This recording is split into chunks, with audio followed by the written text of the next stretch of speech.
I wish I had the time to sit there and study, you know, which artists did what, but a lot of times I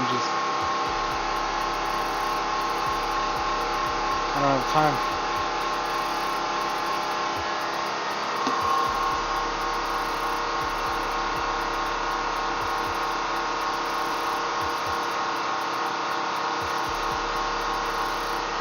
But honestly, just any artist working on a big project like that, they're probably worth their own salt. I don't have to rank them or rate them. They all have their own style. But I enjoy the comics. The more grittier the comic, the better. Where they kind of like give them that really rough look. Like that's why I kind of like the Wolverine style comics.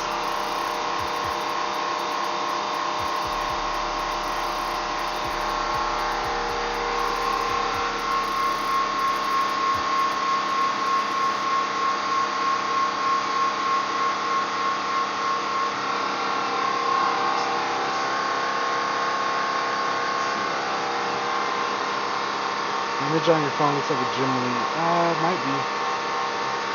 It's the image the customer sent, so I didn't pick it. I don't go around picking.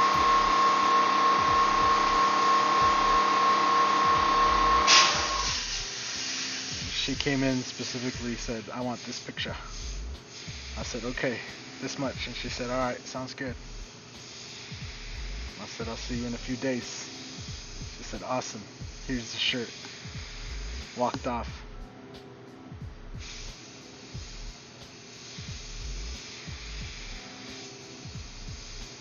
So yeah, I didn't get to do much research. I just put the image into Google search. It came up with a lot of the same images. But for some reason I can't find the exact one that she sent me. Doesn't have it doesn't say X-Men on it, and all the ones I found say X-Men somewhere across the freaking thing, totally blocking like the possibility of using it. So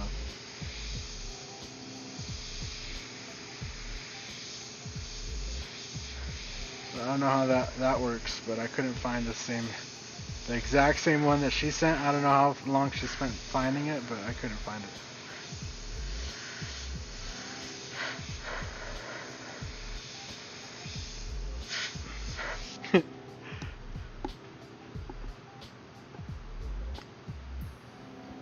What's up, Namless? Live on my day off, cool. Well, man, you don't answer my question. I'm learning for you, man. Cool, Polonius, good luck. What is the best airbrush? Is that what your question was? Just find a good airbrush that you like and stick to it. One of my favorite airbrushes is this one that I'm using right now. Specifically for the reason I'm using it right now is one of the main reasons I recommend it. That is the Iwata Eclipse HPCS. Because it's an airbrush you can use and it's like very versatile. You could run it at low pressure with inks. You could, like, this is paint straight out of the bottle. I didn't reduce this paint. And all I did is turn up the pressure a little bit and it's spraying it really good, nice and easy. And I'm able to get even detailed lines with just unreduced paint. This is probably one of my favorite airbrushes for sure. And if you're going to order one, I'd order it from Coast.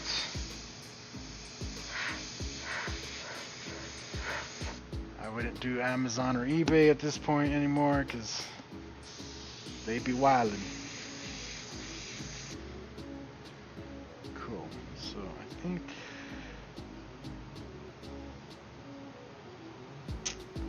still up.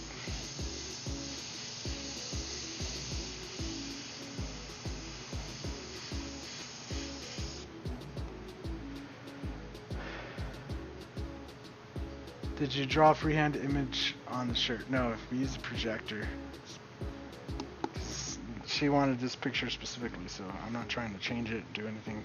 We're just trying to put the picture onto the shirt on the best way possible, the best look.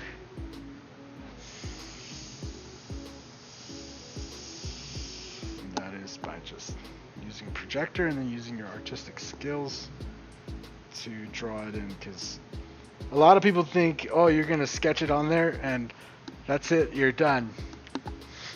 Good luck with that, buddy. You still have to freaking paint it and make it look good. And I've seen a lot of people take designs like this and you know, it's not that they fuck it up, because nobody fucks up a shirt, but I see the shirt, I see all the shading, the shadows, I see all that stuff. I mean, in the design, right? I see all that stuff in the design. So I tried to put that onto the shirt. I see a lot of shirts where it turns into an outline, right? And they're just playing fill by numbers. You project it on there, and then they just, you know, oh, that area is yellow, that area is blue, that area is red, you know, and that's all they do. So what I'm doing now is mixing in some white with my universal flesh tone, and we're going to go back and highlight the skin. So I want the skin to have shading to it just like it does in the picture, and we're going to kind of go through that with every color. I'll start with the blue, we'll start with the light blue, then we'll do a dark blue, and we'll shade in every color. I'm not really going to outline anything. Like, right, the outline comes in from the differentiation of the colors.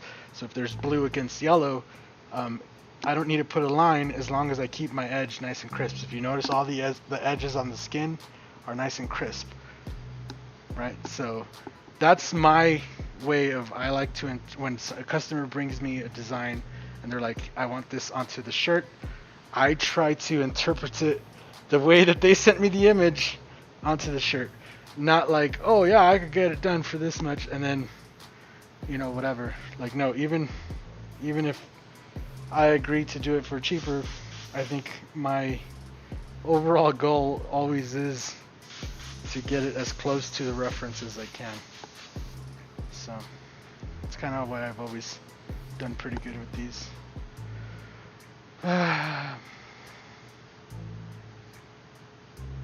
Iwata, Pache, Badger, Chinese Airbrush. Yeah, that's pretty much what there is, man. What's up, Yvette? How's it going? Like GAC 9000 or some other fabric to help the paint adhere to the shirt? No.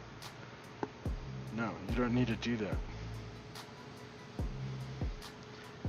I don't know if you guys have problems with your paint sticking to your shirt. I'm not really sure what you're doing, but make sure you're using the original line. I found the Wicked line still works pretty good, even though it's not in the data sheet. I feel like it still sticks really good, and you don't have to do much besides heat set it. And that's all I recommend.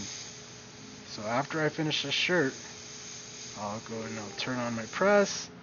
I'll leave the shirt on there, let the press warm up all the way up to 350. And then I'll leave it on there. I'll press it up 30 seconds, you know, make sure I get the whole shirt, let it cool off, and then probably do it again, because this is kind of a lot of work, so I don't want it to fade or anything. So I'll double press it, and that's it. Yeah, just heat press it. That's all you don't need to really do anything. I have videos showing me washing shirts and yeah, confronting that issue from head on. And like, honestly, I've never ever had a problem with shirts fading for as long as I've been using Createx, and that's kind of what always, again,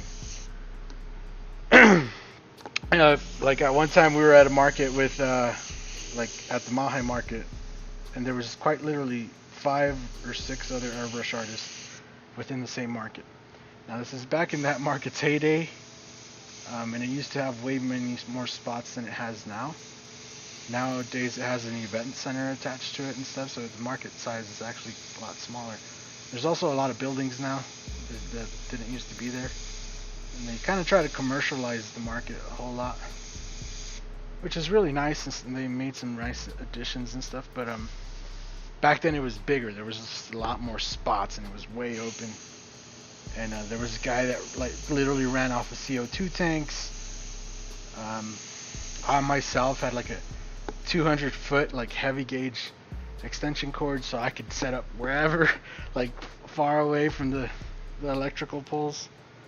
But one of the things that always stood out, that made me stand out, is that people would come, get a shirt made, and then I would always have a press, right? And I'd heat press the shirts and stuff. And they'd come back next week and be like, "Oh man, your shirt still looks really good." They'd be wearing it, and stuff like that. And people would start, after a while, they just started recognizing that, like, hey, that guy's shirts don't fade.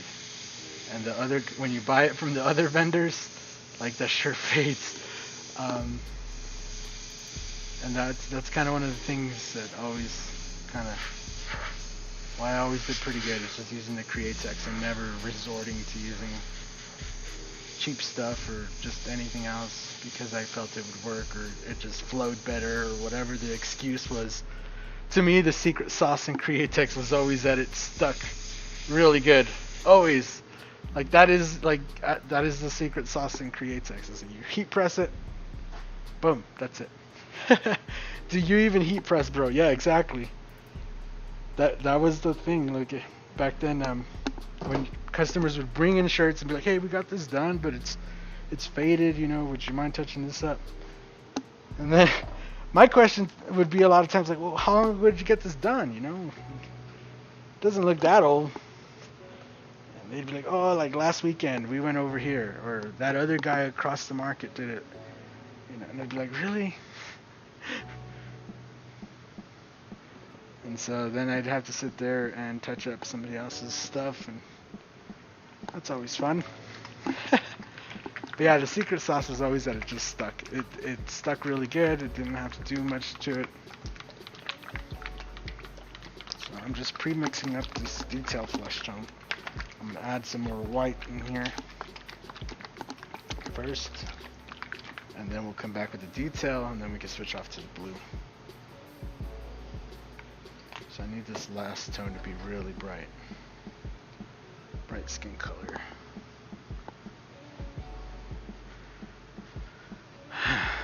Yeah, and I'm super excited. Hopefully these plans that we kind of have in motion all work out. And I'm super excited to share those plans with you guys as soon as everything actually goes through. There's no point in sharing it until it's actually set in stone, because I don't want to get anybody's hopes up. I don't want anybody to be like, "Yeah, but you said," like, no, I didn't say it. So I'm not saying shit. I'm just keeping it under wraps until we're there and it's official. But super excited for what the future may bring.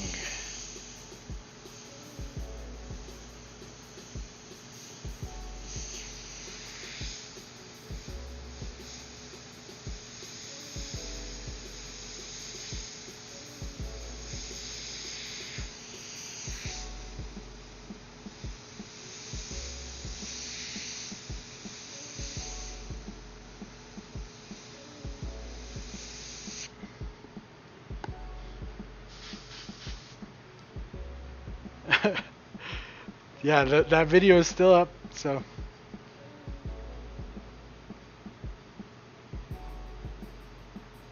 So cheap paints is probably going to be your number one.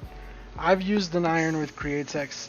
It works. You have to make sure you really iron it. But having a heat press is probably the best way. Nowadays the heat presses are digital, so you can set. Not only can you set the temperature, you can set a timer. And yeah, I'll probably be making a heat press video here again, because I just got a brand new one. So, keep an eye out for that. But usually your paint's going to have to do the most of it. I'm telling you, don't skimp out. If you're going to do stuff like professionally, or if you want something to last, you never want to skimp out on the materials. So from the get-go, if you want it to last, you should probably be using a nice shirt for one, right? Use a nice t-shirt, and then use good quality paints. And for some reason, this comment used to be really common. And I got one of these comments the other day. Nowadays, I can manage to ignore comments pretty good and not go after people. But the comment that I used to get and I got the other day was on the How to Airbrush Shirts for Beginners video. And they were like, I don't get it. You're just using general airbrush paint and stuff. And I was just like, general airbrush paint? Like, where does this come from?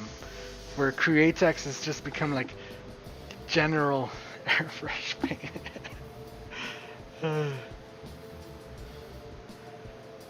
1/8 to 1/4 adapters coming in. I just bought my Cali air compressor and moisture trap. Nice. That's a lot of stuff. What's up, Dennis?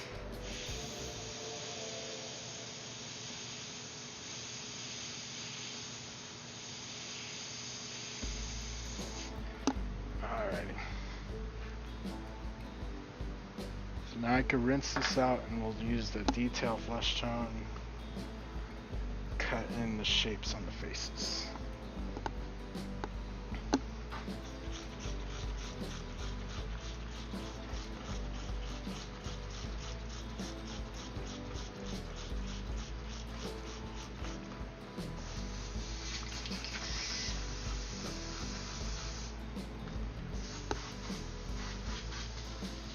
Createx all day.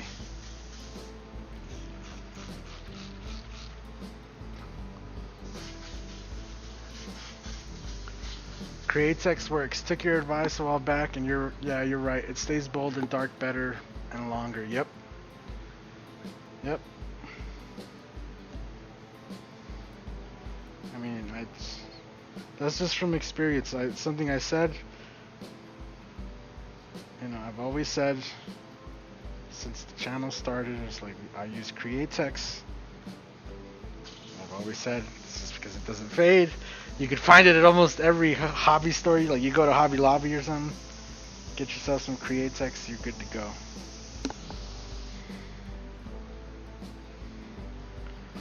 Let's see here.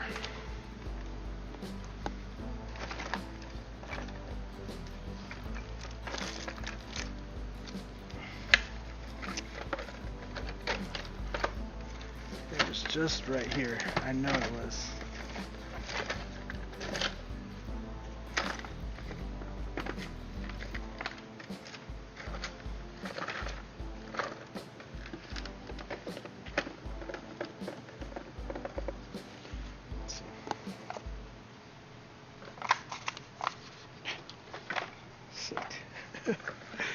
It wasn't in there.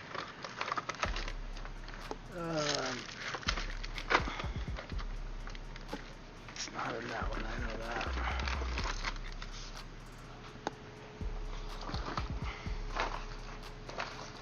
It's probably in this one. I'm just looking for my lube.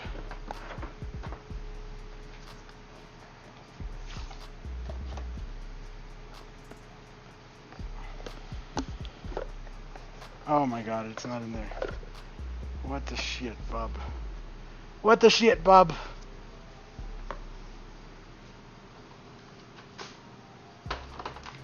What? I know I just seen it in here, like, yesterday. And I was like, oh, I don't need none of that. And then now today, I'm like, oh, I need some of that. And I don't see it. It was right here.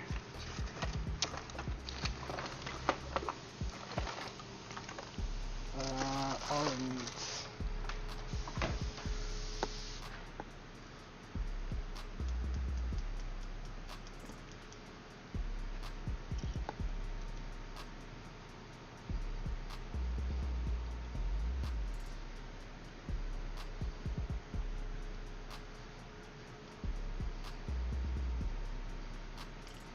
I'll just leave the back off for now and make it easy.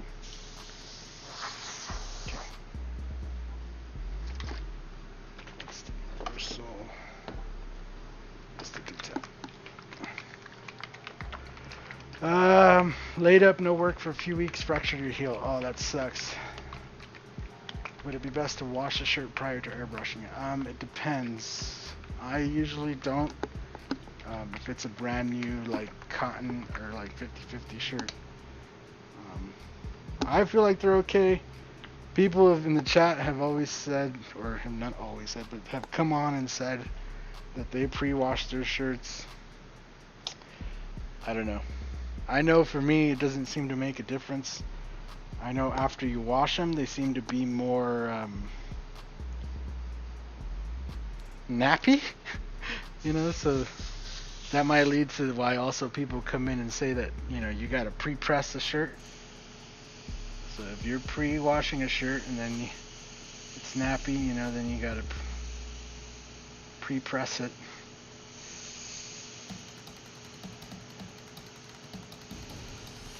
But I myself don't do either. I feel like shirts, like even this shirt right here, is really nice just the way it came. And yeah, that's kind of just how I feel.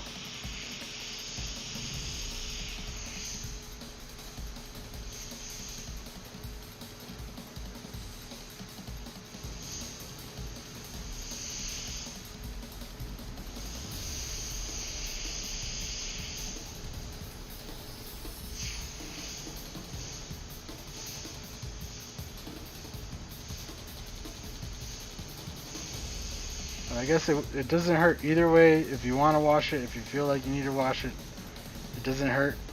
It won't hurt anything to pre-wash it and then press it. I mean, I guess.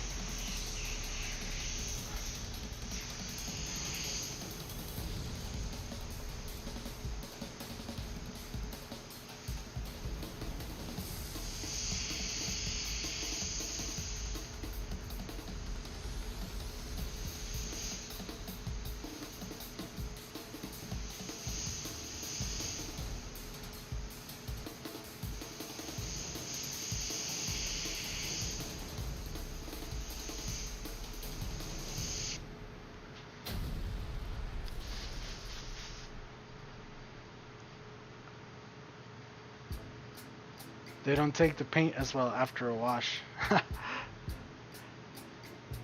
The detergent fluffs the fabric. That's one way to put it. What's up, Kelly? How's it going? So, hey, look, everybody in the chat right now, you see that KO Airbrushing and Design? So, Kelly is his name. Is a very talented artist, and you guys should definitely go and follow him. Subscribe to his channel. He does some really nice artwork, and yeah, you would benefit yourself to learn something from him. Just by watching, you can learn. And he does some really interesting and funny streams that are just fun to watch. So, but how's it going, Kelly? How you doing, man? We're here getting some t-shirt work done.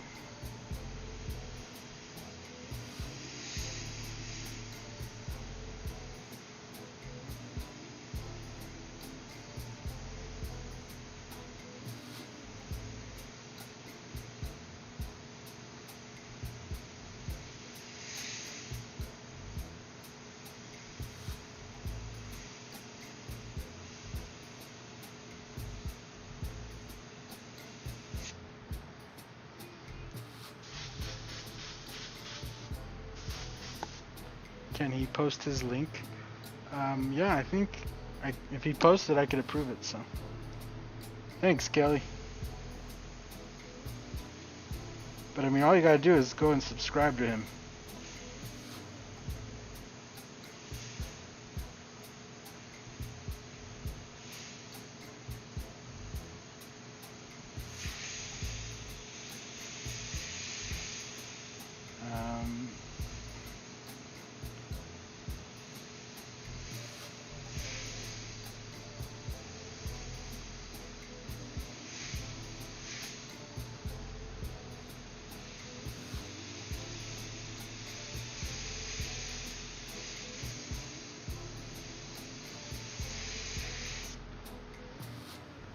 Running paint unreduced does pose its issues.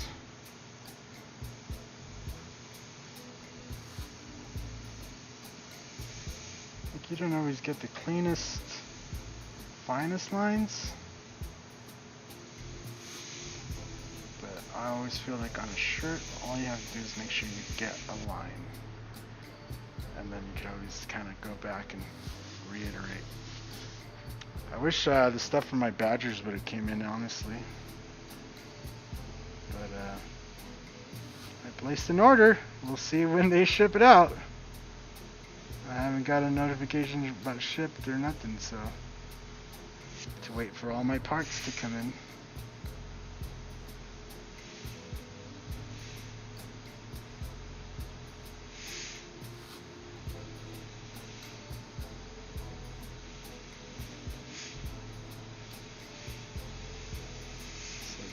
Getting all my teacher stuff back up to snuff. Getting it all up and operational. And we'll see what the future brings. Hey, all of you fellow airheads.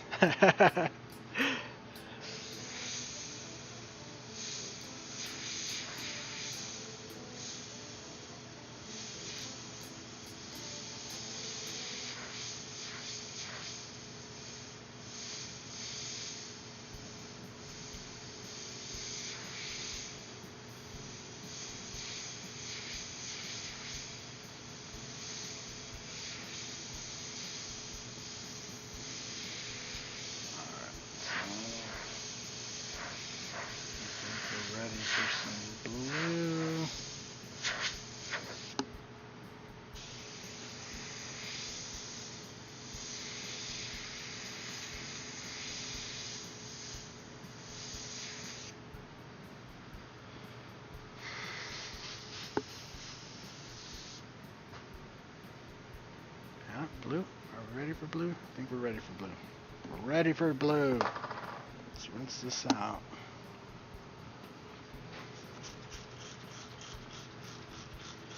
So what's everybody else working on today? What's everybody else got going? So I'm also going to be live again tomorrow. So tomorrow, probably around noon, go live again, and we get to finish up the artwork on the Luminor bike finally. Well, I have the tank left. I cut out the designs I needed, and I'll be laying it on there and make sure it's nice and straight and everything after this. I'll be able to come on live tomorrow and finish up the tank before I clear it. That'll be pretty cool. If you guys follow over on Instagram or on Facebook, you guys have been seeing the little preview shots of the fenders and stuff.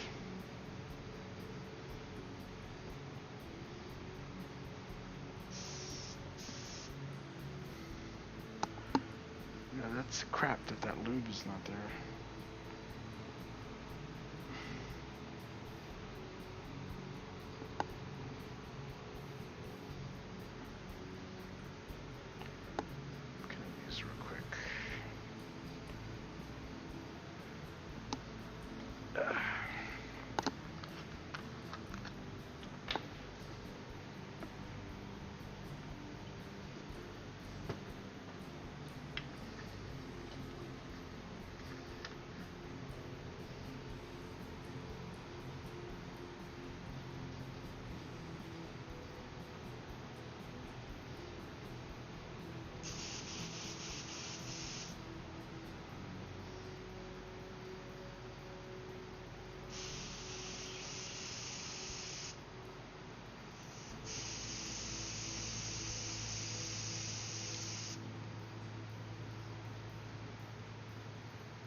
So just doing the backwards needle technique here to get this. There you go. You can see a bunch of stuff coming out right there. A little bit of 4008. There's something like stuck on the back seal there, which is just not letting the needle glide as easy as you want it to.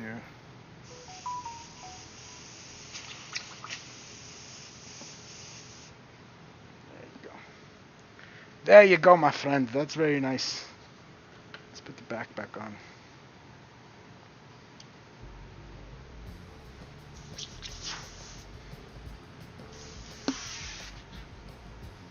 Rinse that stuff out.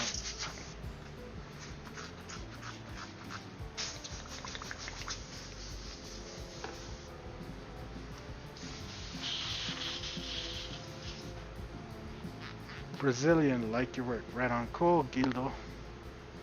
I need to rig up my air for my current capacity. I'm sure I was working on... Aha, that sucks. Finishing the Roman Centurion and chrome lettering that I'm spraying. Nice, nice. How's them shirts coming? I just remembered about the shirts. Wait. Have you sent those out, or are they in printing, or... I just remembered. How are those coming along? Trying my hand at a portrait. Anybody know of a good tutorial for hair? I don't know of a good tutorial for hair. I'm a fan of doing this hair strands, just like actually painting it. Like doing each individual hair.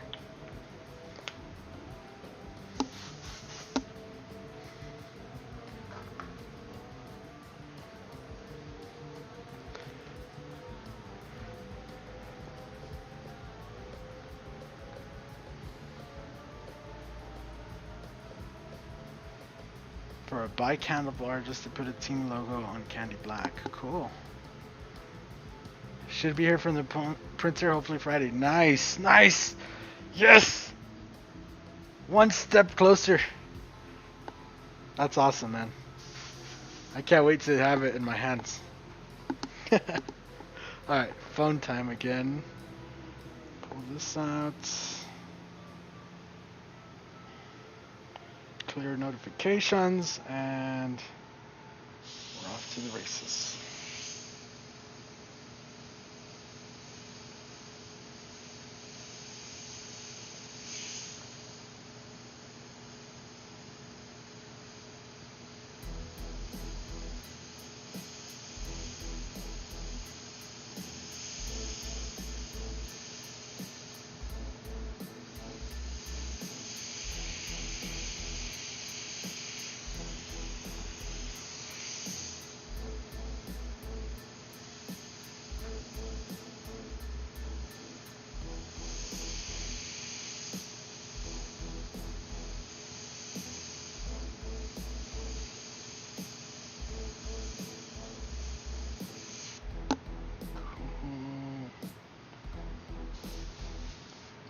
Shoulder pads.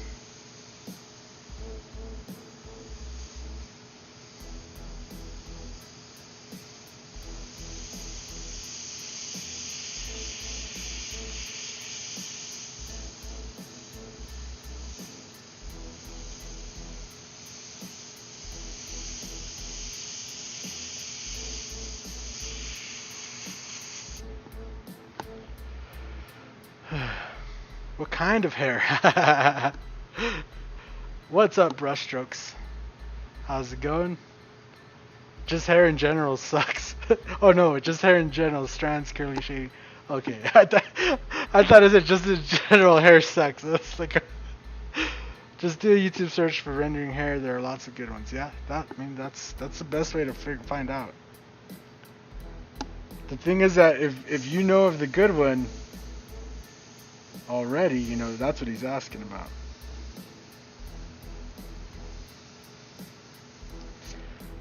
Like I said, my technique for hair is to just actually paint it.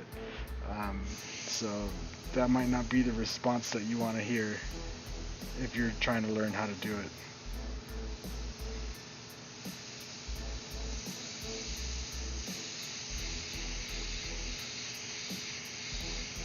I don't know. I find the best way to practice anything though is to find a picture of what you're trying to render, or trying to draw, or trying to paint, whatever you want to say.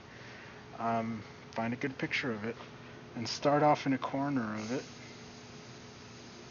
you know, and just try to replicate it a section at a time.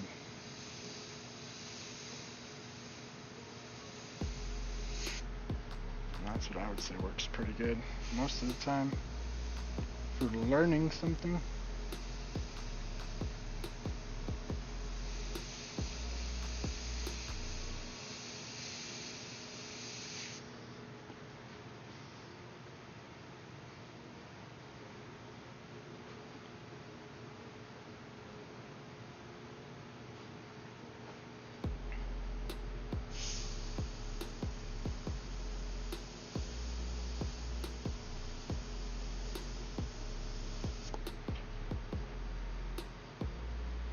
Have you made one, or maybe in the future? No, I don't have a video for hair.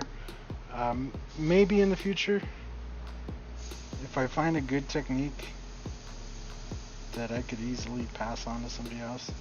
But like I said, most my advice is to just look at it and paint it, because that's the best way to get good at it. Otherwise, long flowy strokes like this, like doing stuff like that, that's kind of how I usually go about my hair. Is not that it's good for his spandex right now, but using nice soft strokes side to side like that, or up and down depending on where the hair is going.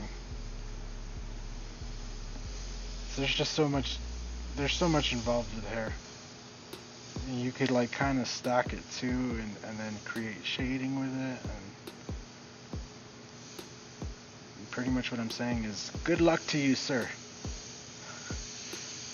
I might make a video on it, showing the way and some tips and tricks, but I'm not sure how much it's going to help you in the long run, because you're just going to have to paint it.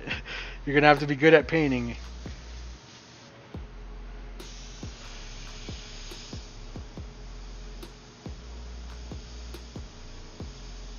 But if anybody's interested in that, for sure, I'll make a video on it.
This is one of those times I wish I could reduce the paint, right? Just so I could get some nice fine strokes and some nice shading. But I still, for my own personal testing, and you guys can test this at home too if you like, just so maybe you guys have a different experience. But I tested this, so I painted a shirt and I reduced the paint on it, and it faded. And that's kind of why I say don't reduce. And so what I think happens is, and actually I've heard Createx say this in their videos, is that when you reduce, it breaks down the binders in the paint. And I have a feeling that also means the heat press, or the heat binders, because it didn't fade off completely when I tried it. But it did fade off enough to where I was like, alright, let's not do that. So, many different techniques for doing hair. I've timed tonight, Mike, feed us at 7:30 Mountain Time. Yeah, for sure. IV time, yeah, for sure. Actually, I don't know what 7:30 Mountain Time. Yeah, I should be back by then. I have a car show after I finish this, and I lay the graphics on that tank. I have to go and get myself all presentable, because the local paint shop that I like to go to is having like a little thing. I don't know. They called it a cruise night, but I don't know. I've never been to it, so I don't know what to expect. Because usually when I think cruising, I think driving around. So I'm not sure what to expect, but we're gonna go and check that out around 6. But I think I'll be back by 7 for sure. I don't think it'd take longer than an hour.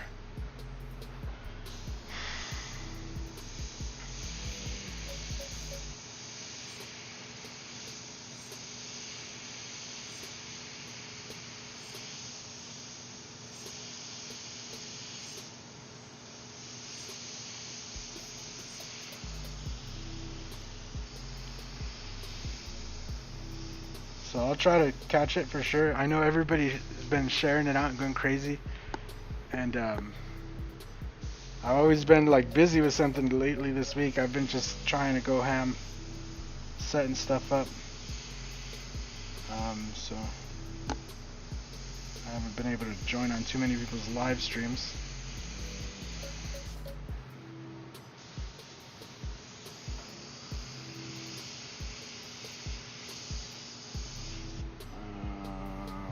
So I'm gonna try for sure to remember, and if I see it, I'll make sure to click it.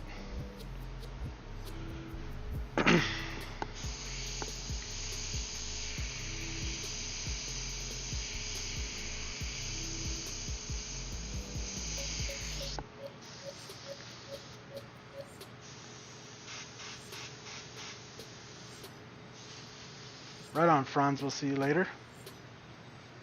We'll see the end result. Yeah, if you dry airbrush shirts, the color will stay vibrant. The dryer is the biggest color killer.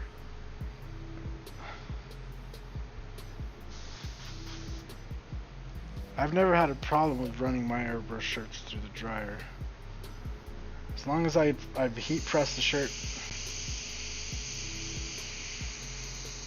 I've never had a problem with them fading or doing anything weird. I think that's why I'm always so skeptical when people say something like, "Oh, the shirt faded," and I'm just like, "What did you do? You know, like, what were you doing to that shirt that it decided to fade?"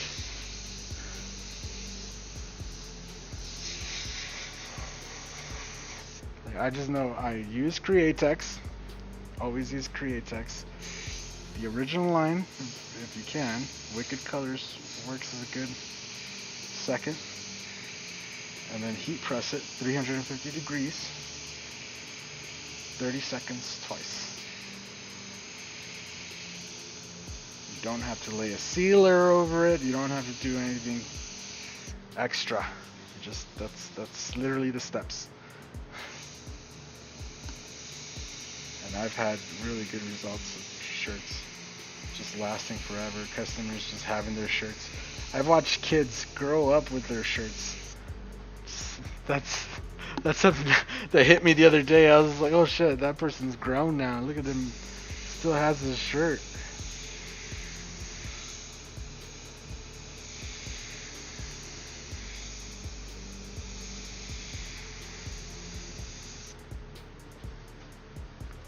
Alright, got all that in there. Then we got, last but not least,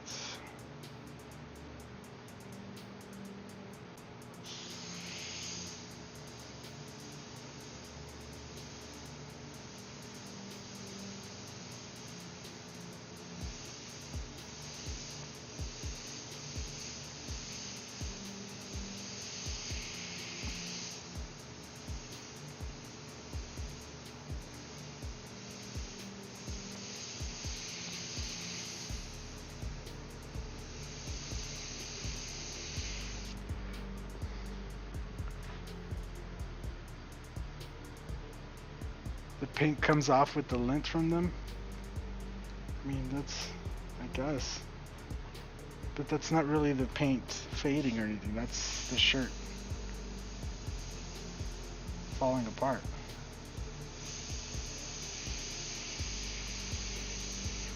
I don't know. That might come back into the first point that I was saying. It was like, always use quality shirts if you want it to last.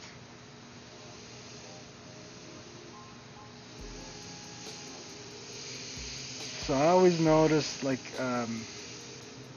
Like, I always liked using the heavyweight shirts, right? So like they have 100%, but then you could get them in different like ounce weights.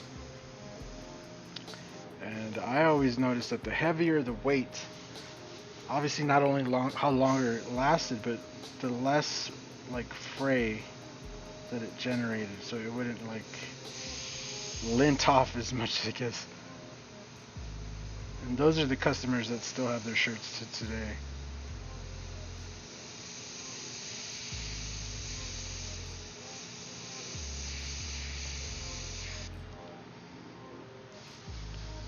And that's actually why I loved where I worked at the market. I loved the t-shirt lady that was there, because she'd always give me really good deals. Like, the whole time I worked at that market, I never, ever ordered shirts. Like, I just walked up to her stand, or I would make sure I was in the same row as her, or like within viewing distance. And any shirts I never needed, she just kind of got them for me. I'm pretty sure, you know, she was happy because I'd be spending money, but I'm pretty sure she was hooking it up way cheaper than it was, because them heavyweight shirts, they're like $10 a pop if you buy them each, but I was getting like 4 for 10, or depending on how good she was doing that day. I mean, I'd get them cheaper sometimes, so it was always really nice. Okay, next shade of blue. All I'm going to do is mix in some of this, what is it, phthalo blue. The phthalo! Into this. We're going to mix it up real good.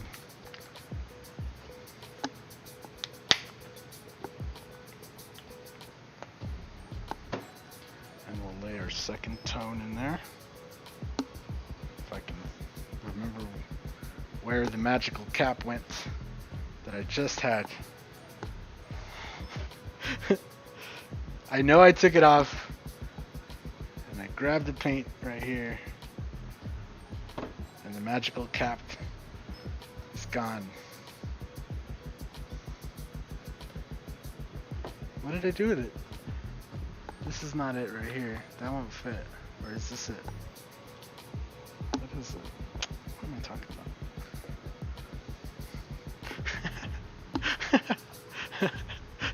I'm getting old, man. I'm getting old. I'm losing stuff just by placing it down. I'm like, where did it go?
Does it matter what Dawn you use?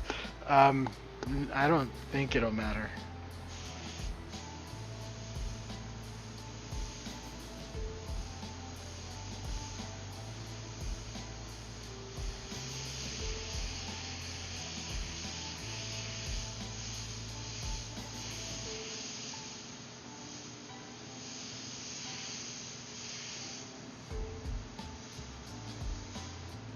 I know I usually like to get the blue one, but I know of all the brands, Dawn seems to work the best.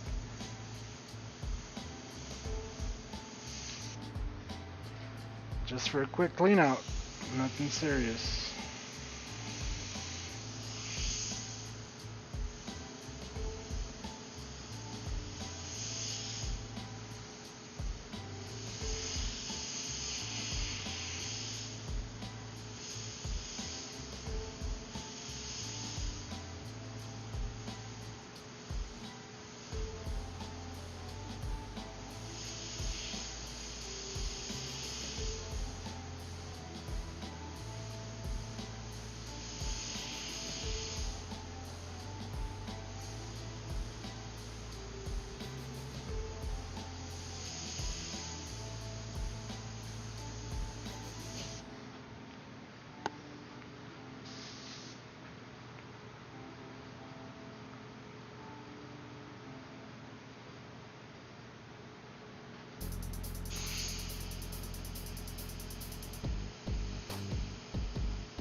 Yeah, no problem, man.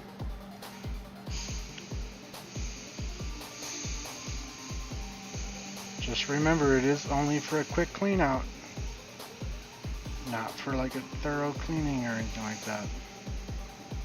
If you plan to put your airbrush down for a while, I would recommend using some reducer or some alcohol or something, and really just actually cleaning it out pretty good.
Okay, now it looks like we're getting somewhere, doesn't it? Now it's starting to look like something.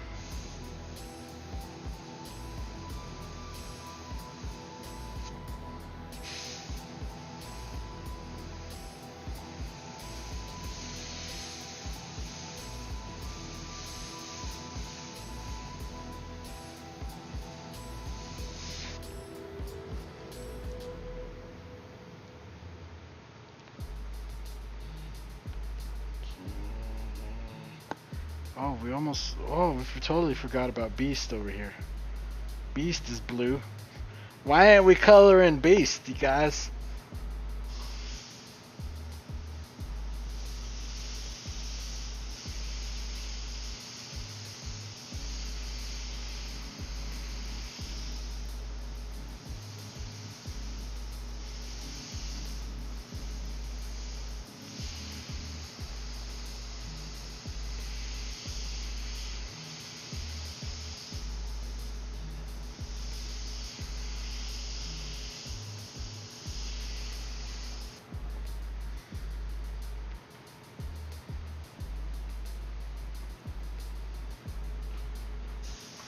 Also his boots.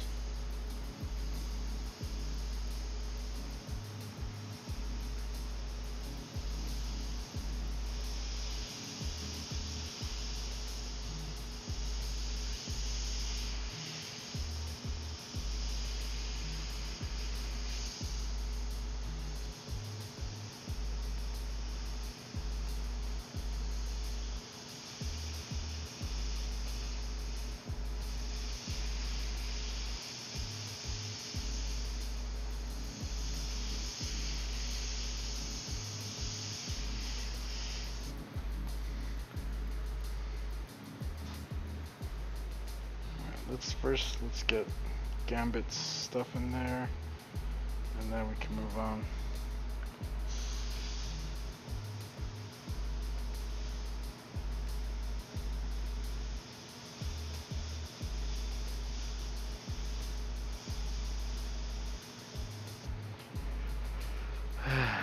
What PSI are you using? So we're running about 30 PSI right now. Yeah.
Smack, boom, biff, bah.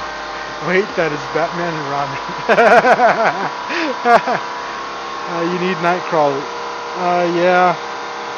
I would love to put them all in there, but he's not in this picture.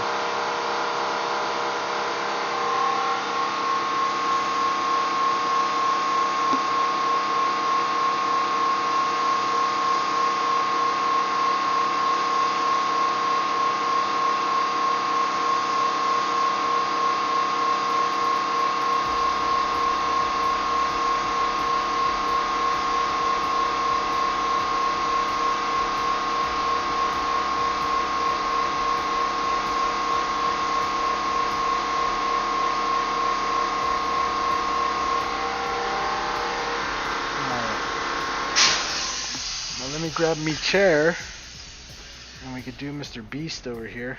That we totally forgot about Beast over here in this whole section. So we'll tilt this down. I gotta grab a chair and sit down for this because there's no way I'm bending over that far. Ugh. I thought we were getting close, man. And I looked down and I was like, wait, there's a whole character we missed. And he's all blue. Alright, so just to get this guy based in here, we'll start with this dark blue, and then I'm going to switch off to more of that lighter blue.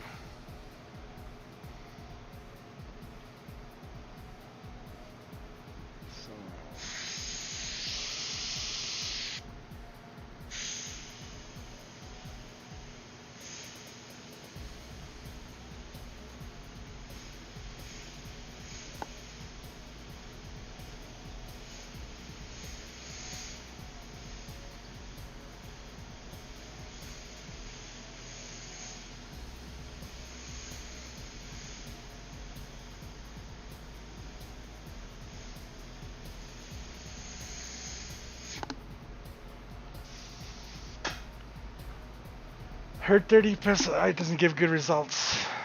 You have to pump out about 80 psi. No, that is false.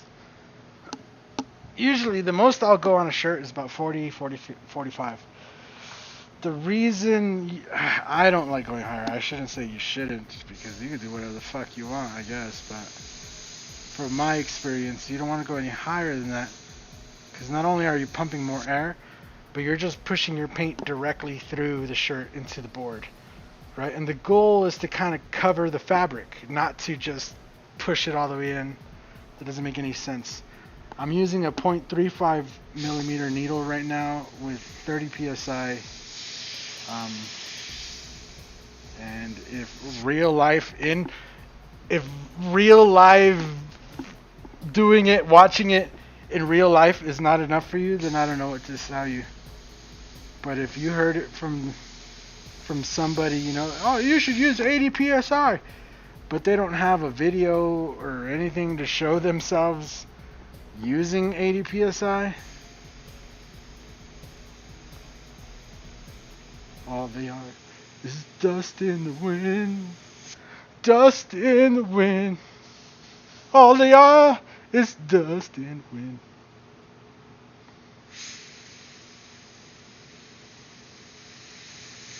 I don't know, man. I'm using 30 psi. I'm live. You're watching me do it.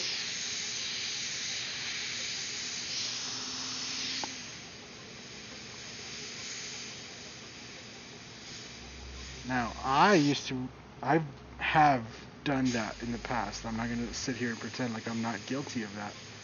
When I used to run the flea markets when I was young, and I mean young, like 18, 19, the concept back then was higher PSI means you could spray faster. Kind of, you know, get fine lines easier and spray faster. But I think it's not necessarily true, and it creates its own set of problems. And after you get good with an airbrush,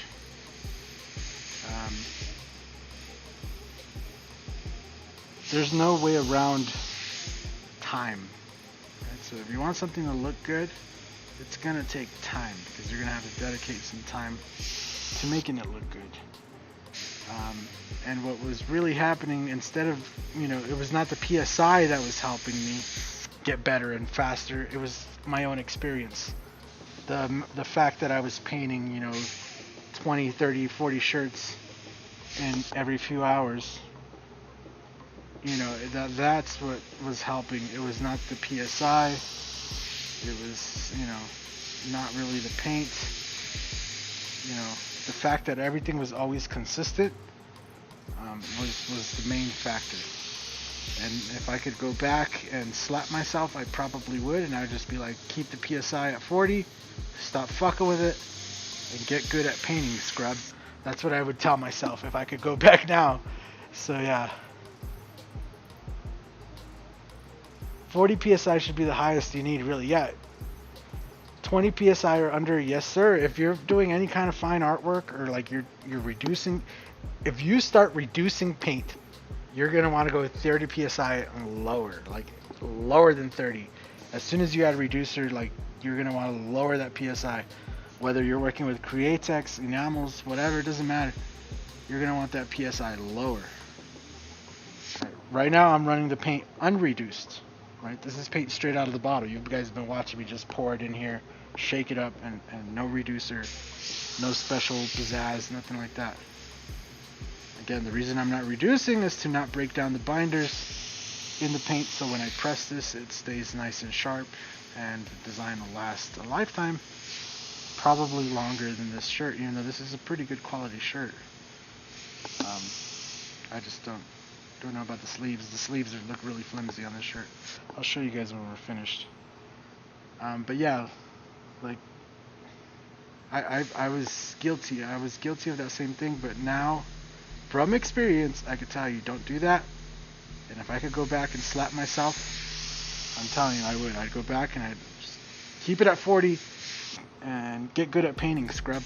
Like, you know, stop messing with the air pressure. That's not your problem. And you know how many compressors I would have saved? Like just the amount of money I would have saved in not having to buy compressors over the years because I killed them because I was just running them way too hard.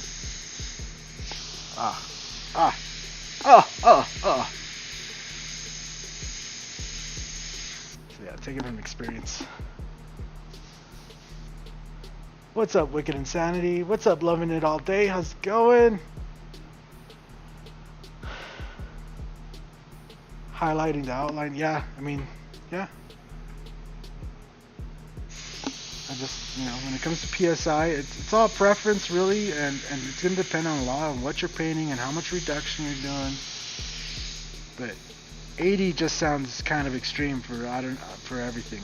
I don't see any reason I'd ever see myself using that much pressure.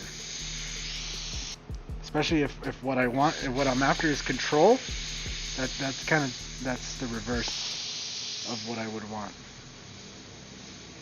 Like I said, back when I did it, I was after speed. I was trying to get more shirts done faster. Like, you know, because that would increase my profits for the day. That's what I was after. You know, I was after speed.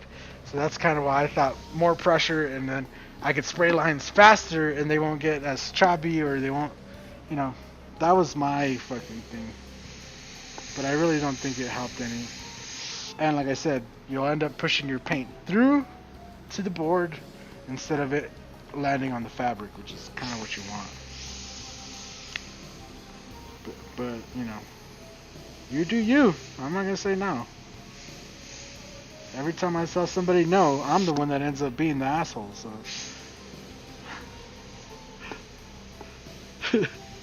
so you do you.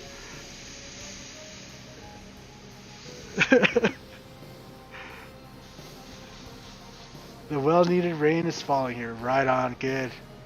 What's up, Tommy? How's it going? You're at some amazing work. Yeah, I'm trying. We're getting this in there.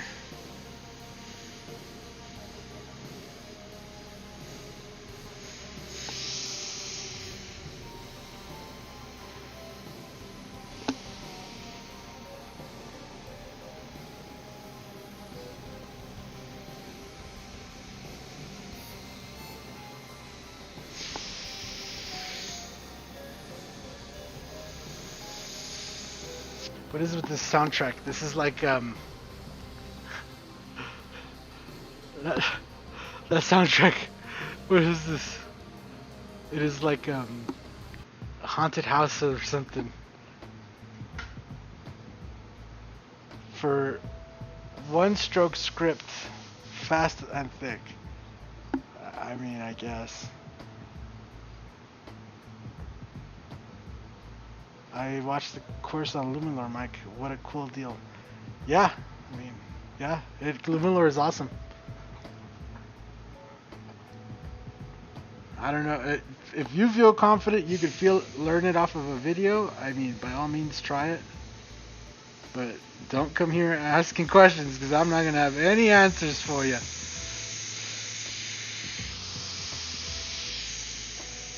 I'm just as new to it as you are, and at this point, it's in my own interest to keep the Luminor stuff a little bit on the inside track. A, because I don't want people getting hurt. I'm not, you know, I'm not a licensed Luminor instructor or anything like that for you guys to come and try to learn Luminor off me. There's electricity involved, and you could potentially burn or shock yourself if you're not careful. So I am not getting involved with people's Luminor ventures. All I could do is point you to some videos that I've watched, some videos that I found really informative, and you can watch those and learn from there. Because there's people that are just way more knowledgeable on it, and if they have a video already, then it's just better. Or I'll tell you to go take a class, which is probably the best option out of all of them, because you'll be able to do Luminor in a supervised environment with professionals that have already know how to apply the thing. You'll be able to get to use Luminor supplies without having to spend money. Right, so like, for example, I went and took the rendezvous, and we got all the experience of spraying the different materials, and you know what it's like, and you got to use a good, decent gun, so you made sure that it was going to work and everything. Up.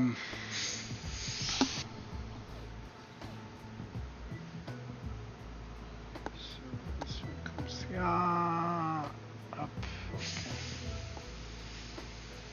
And out of that class, I came back with 2 panels, which if you go look on the website, it's like they're $150 a pop.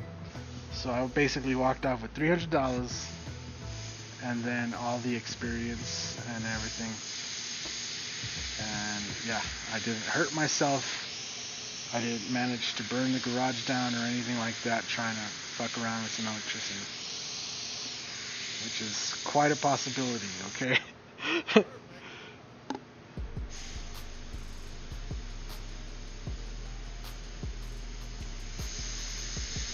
So yeah, I would refer you back to Luminor, or, you know, go take a class. So.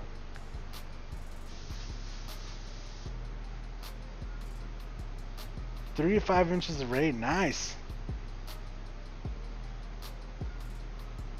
Getting better. Right on, Tommy. Good luck to you, sir. Weather alert radio on. Nice, nice, nice. Must be pretty bad then.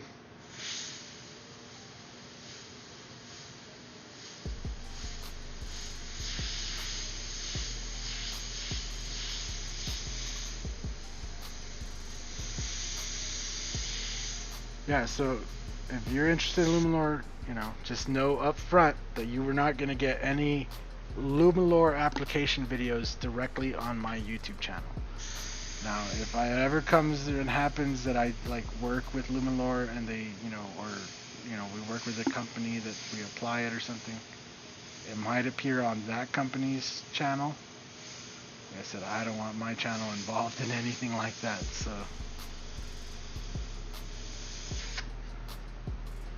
That's just me, that's just where I'm at with the thing, and yeah, so. Okay,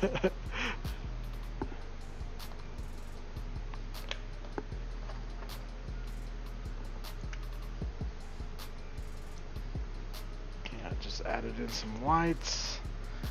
Shake this up and we'll finish coloring in the beast here. And then we can switch off to some green. Yeah, green. We'll do green so we could color in, oh man, I just had her name and I forgot. Rogue, right? No. Yeah, Rogue. Rogue suit is green. And then we'll go to some brown, just some straight brown. And then we'll do red. And then pink. And then we'll do some yellow. So we still have quite a few colors to go. And then finally at the end we'll do some black once we're at the very end. It's not cheap either. $500 just for the test sample. Well, nowadays they have 2-ounce kits for $200. So it's gotten a little bit cheaper. But I mean, $200. And then what if it fails? What if you don't light up the first time you do it? It's going to be $200 very badly spent.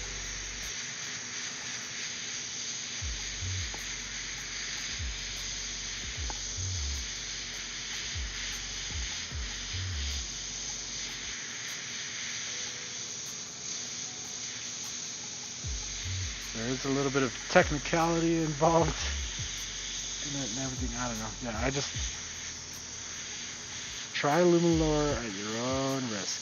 That's all I'm saying. I'm not going to discourage you from trying it. It's a lot of fun to paint on. You know, it's a lot of fun to do, and watching it light up. That first time you ever see the Luminor come on, it's going to be something you'll never forget. And yeah, like I definitely hope a lot of you get into it and start doing it. And then yeah, but I'm gonna be the guy showing you how to apply artwork over the Luminor to get the most like bang, you know, cool looking artwork or something. That's where I come in. You know, you do some Luminor reveals. You want to do some hidden artwork, only visible when the Luminor is on. So like at night, you know. It's kind of how we're doing this bike right now. So the bike is like a dual thing, right? So you'll have it during the day, but then at night the bike takes a different tone, right? It shifts. So that's kind of the whole thing. That's why I find Luminor so fun, is you could do all these weird, not weird, but all these different types of effects with it that you can't do with paint. I mean, making stuff glow is already pretty cool, but that's just like touching the surface of what Luminor is possible of doing. And I want to be at the front. I want to be at the front of that freaking ship.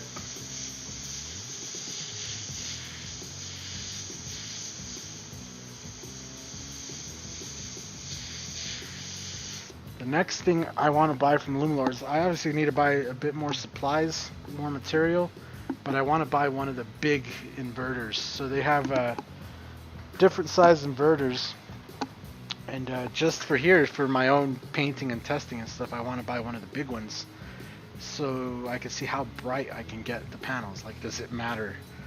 You know, because you could change the voltage and stuff on them. Oh man.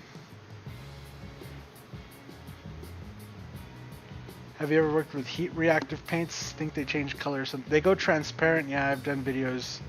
I still have videos teaching how to do color changing paint. Color changing paint. So those are still there. Green. So let's rinse this out.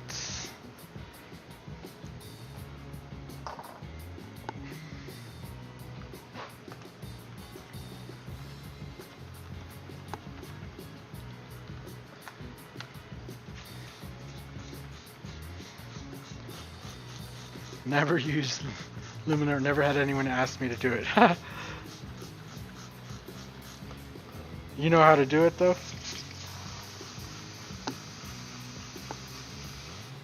I do feel it's something you have to put in people's eyes. Like, you have to let them see it. You have to let them hit the switch on it, you know? You have to let them feel it out. And also, once, you know, like I said, people have been using it pretty basic, like just to make logos light up and stuff like that, but I just feel like that's just barely touching on what we can do. There are some really cool projects I've seen with the hidden stuff, where it's like, it looks like a normal paint job, you know, just like a pearl white paint job, and then they turn on the Luminor and the logos appear from behind the paint. Oh, that was pretty good. But the thing that initially got me interested, I'm long gone beyond that.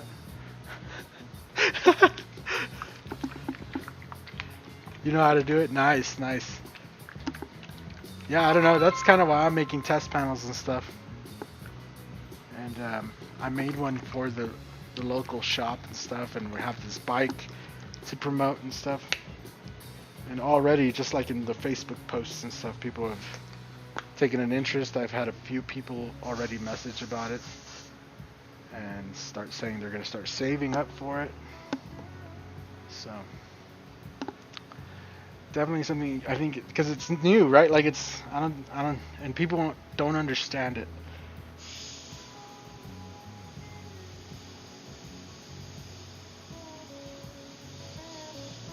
I might have to be that person that breaks that barrier, you know, just brings it to where more eyes are on it.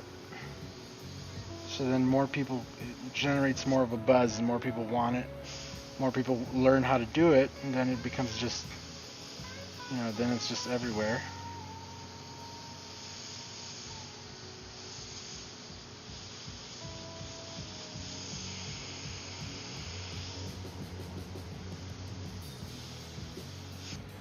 So it's kind of that thing. I don't know. I don't expect it to take off instantly.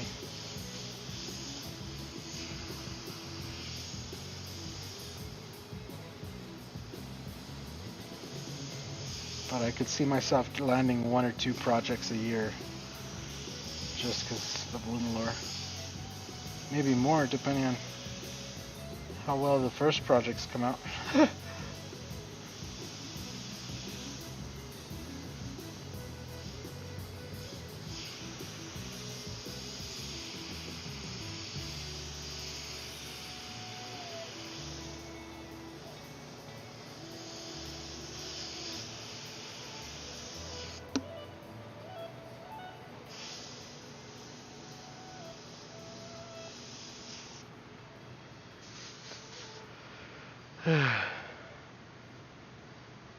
A dressed chick during the day and a naked one at night.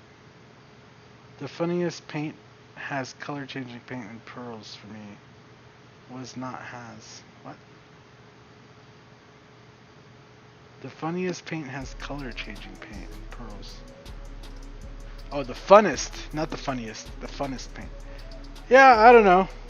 It's all personal preference, but yeah, I like flashy paint jobs. When I see a lot of pearls and metallics and stuff, I get excited, and especially if I like, my perspective on it is the kids, right? So like, kids grow up, and things they see now are things they're gonna want later. So I know if I was a kid and I was in middle school or whatever, and just like my Camaro, right? I seen these Camaros back when I was in school, and now I own one, right? One of the ones I seen. Same thing with this Luminor stuff. Is that the more you put it out there, the more people are going to see it, you know, and as people start coming into money, then you start getting those orders. Because I seen that one car one time and it lit up, you know, the stripe lit up, or it had a design that changed. Then later on they're like, oh no, I gotta have a car like that. I gotta have my bike do that. You know, my boat has to have something like that. Like, all that stuff is all from them seeing that, you know, at some point. Adults are great too, but adults are going to be harder to convince. You know, just off the bat. People that grow up seeing something is always, you know, then it becomes a passion kind of thing. So, Luminor, I believe, is still like very in its infancy. Like, it's still barely getting its feet wet in the industry. But yeah.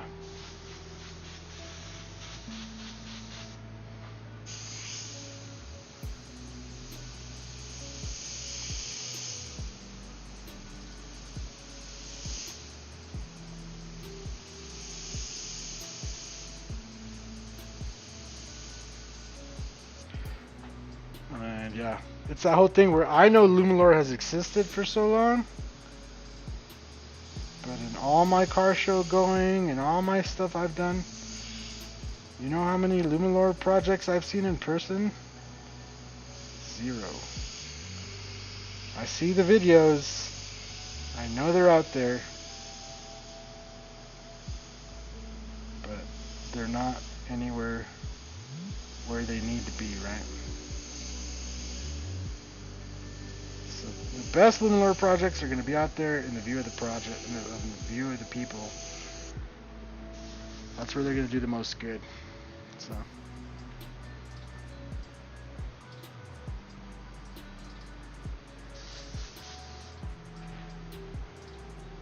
Uh,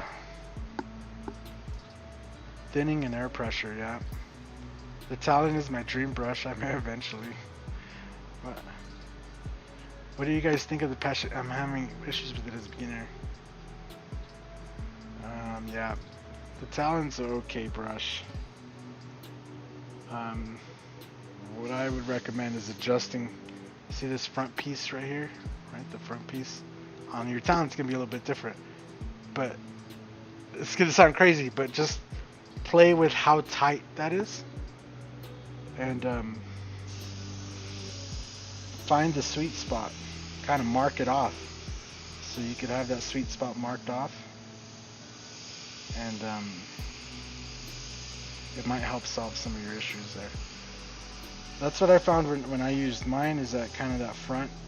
It's not like super precise to where it's gonna land. And they have a rubber O-ring on the Talon, and that's kind of the ring that's actually supposed to provide some sort of seal there. So if it's kind of that weird thing where if you over tighten it, it can cut air pressure off, which will mess with your suction. And if you put it too loose, obviously you're going to get back pressure into the pink cup. So it's just weird the way it's set up. So all I got to say is good luck to you.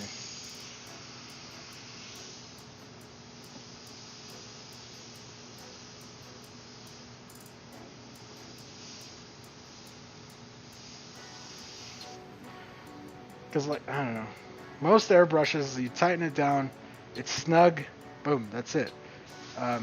As long as it's created a seal with the nozzle, it's good.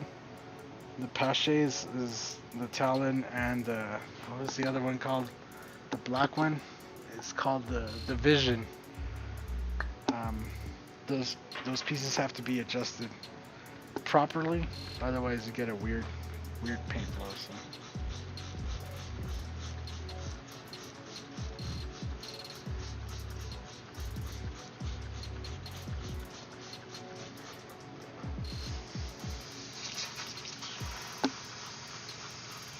I mean, I went through all the brands on the reviews, man, and for sure, once I made my way back to an Iwata Eclipse, it was just like, oh man, I remember why I liked this airbrush so much.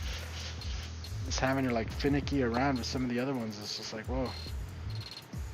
And you get one of these, and it just straight out of the box, you just put paint in it, you adjust your pressure, and you're off to the races. You don't have to worry about nothing.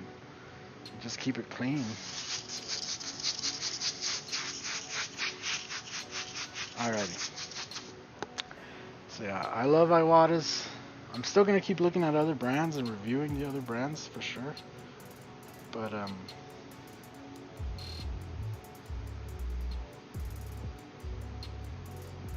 okay, so I'm gonna switch off to some brown, right? Brown, and then red to pink to white to black. No, red to pink to purple to white to black. Okay, yeah. Brown. Brown is first. Let's use the Hansa yellow.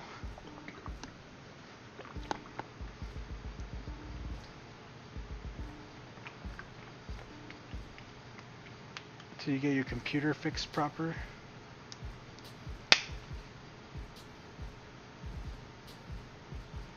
Yeah, I like the Talon. I definitely like the marketing and the name and stuff. And the quality is there. Like it feels nice and stuff. But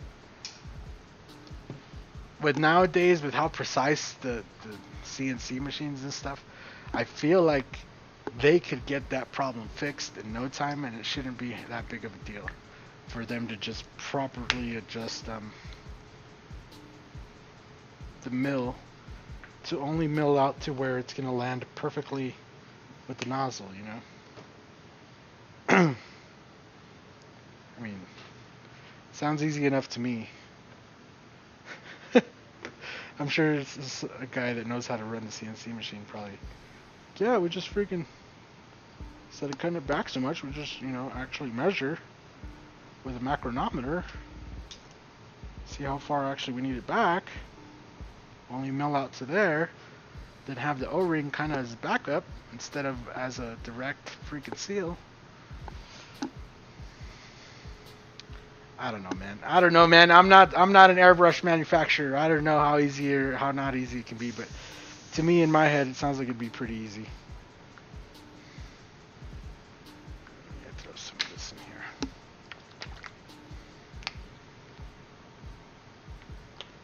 And again, in my head, everything sounds easy.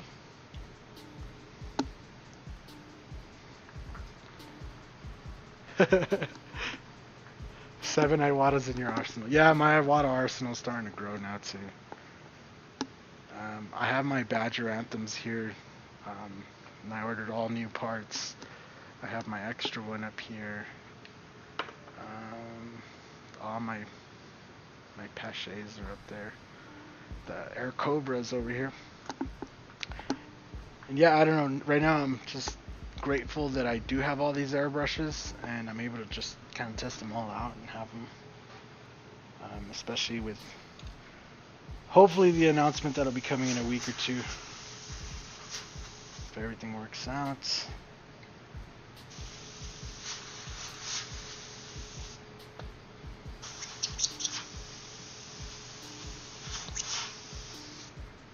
And that is thickies. Some others. I'll just throw just a tad bit. Just because I think that purple is just a little thick.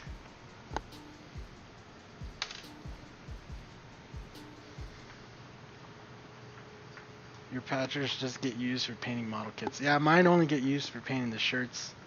And the last shirts I tried to paint, they need a good serious cleaning and some repair.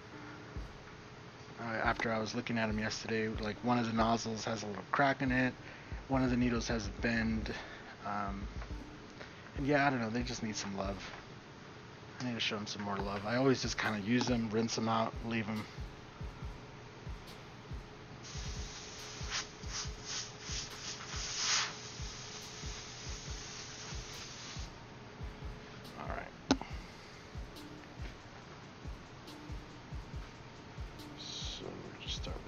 Brown on this hair.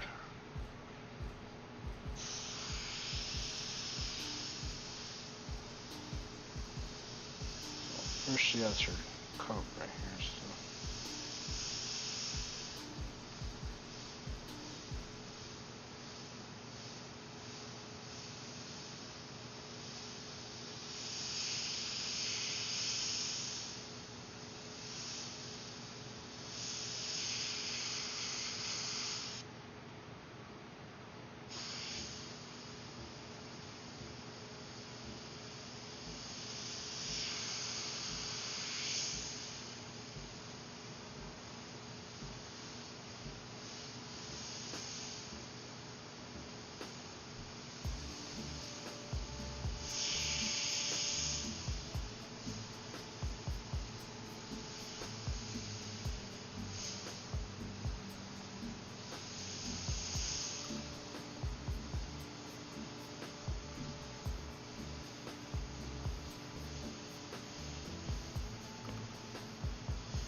I'm going to do this brown, then I'm going to have to take a quick little break and go use the restroom and get myself something to drink real quick.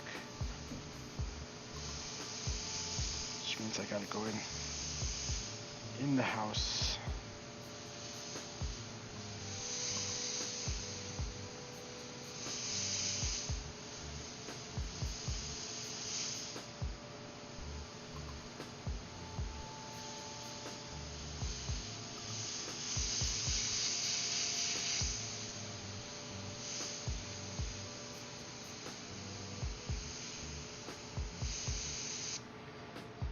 Almost at the point where everything's going to start coming in together. So we got that brown, then we got his Gambit's coat over here, which kind of is there. So I have this piece.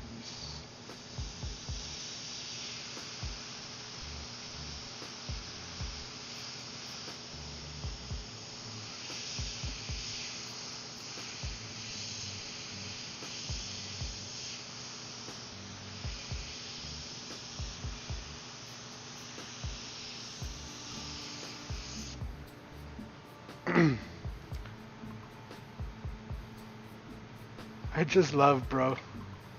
LOL. Iwata's for actual art. Never thought of holding the phone while airbrushing. Well, yeah, I should bring my phone stand over here and just kind of have it up, but if I don't want it to burn the battery, so I'm just kind of holding it, and then whenever I need to use it, I just turn it on.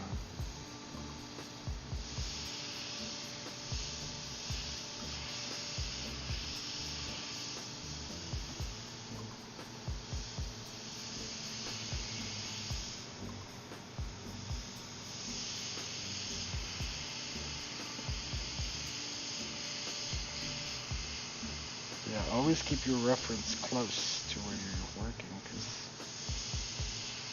as soon as you start going off of your head and not the reference, it stops looking like the reference and you'll get a funny picture. Trust.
Okay, almost there, almost there. Keep your eye on the prize. We're getting close.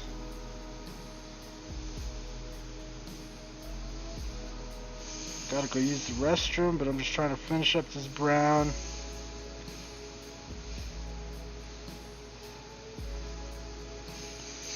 What kind of adult would I be if I couldn't hold my pee for a little bit, you know? You know?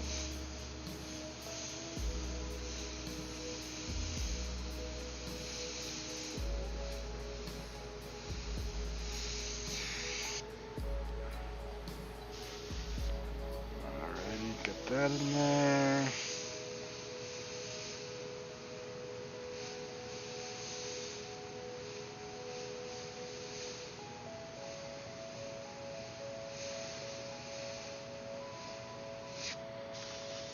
I'm also super thirsty. My mouth is like so dry right now.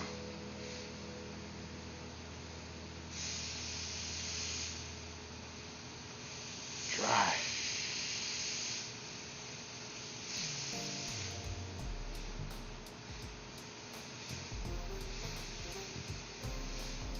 Boy has the cotton mouth from painting too much.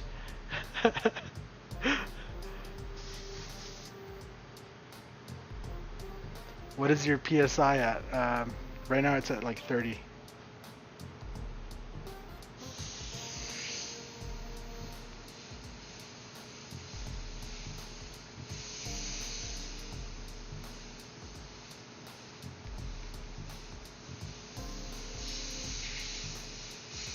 Are we gonna have to go through the whole PSI conversation again? I hope not. Alright, so then we got his hair over here.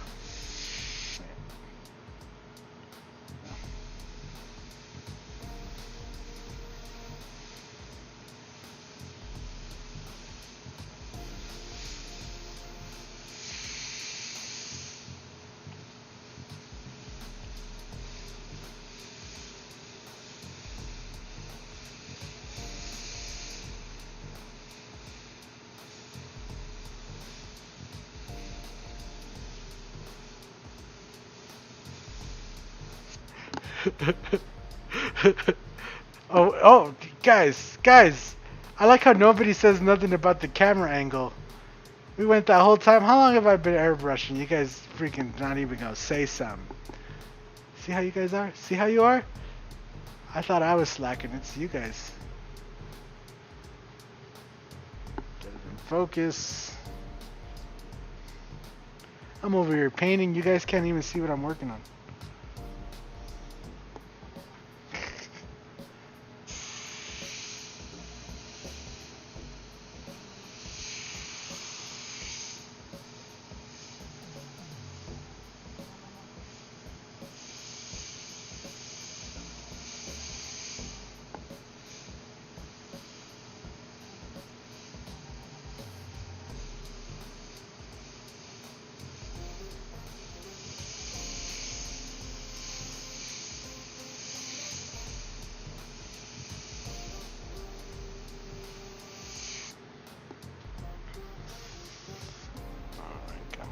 That in there.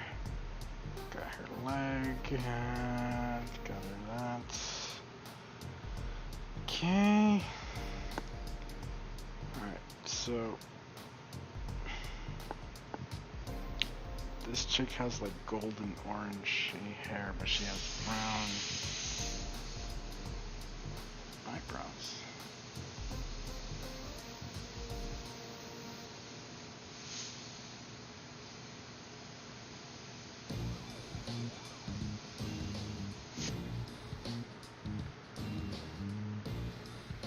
We ain't watching, we listening. Alright, cool.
guess we should actually kind of start her hair.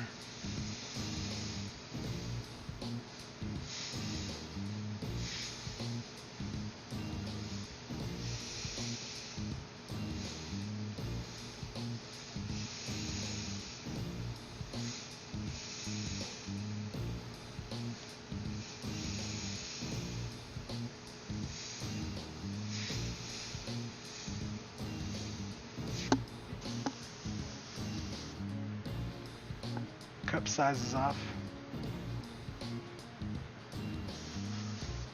Yeah, Storm's up here. So.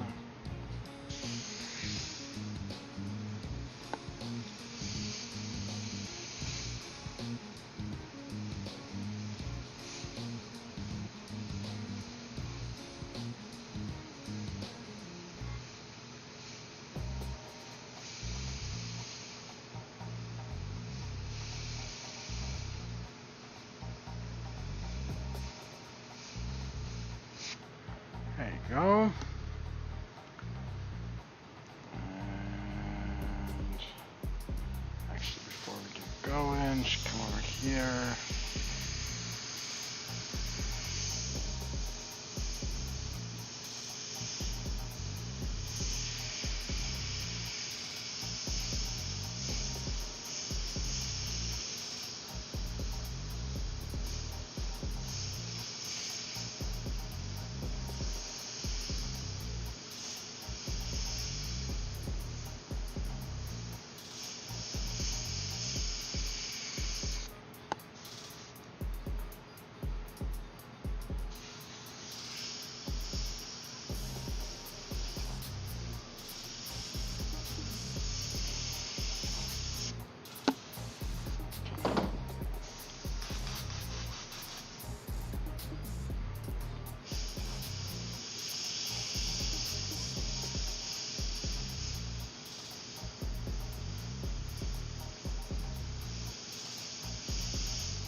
Wait, isn't Rogue's like superpower that she touches people and they get like crippled or something?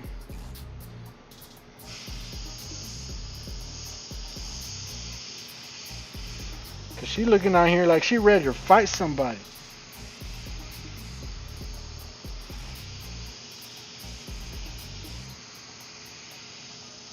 It's been too long since I watched X-Men. Like the cartoon and or read a comic or anything. It's been way too long. But I thought Rogue was always had like mystical kind of powers that were everybody was like scared of. Alright. Let me go use the restroom and get myself something to drink real quick. I'll be right back. Do you have a t-shirt press? Do you have it in my head? I have a press. We can't see, but we hear. Yes, it drains them. Yeah, that's what I thought. I don't know. She's on here. She has her fists, so I don't know. Anyway, let me go pee. I'll be right back.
Okay.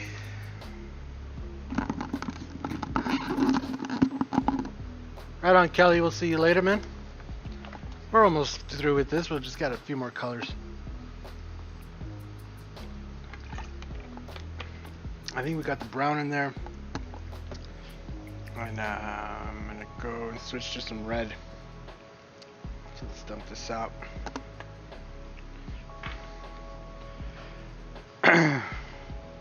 Does anyone use Pache VL anymore? I don't know. You gotta ask a lot of the older guys. I never used the Pache VL.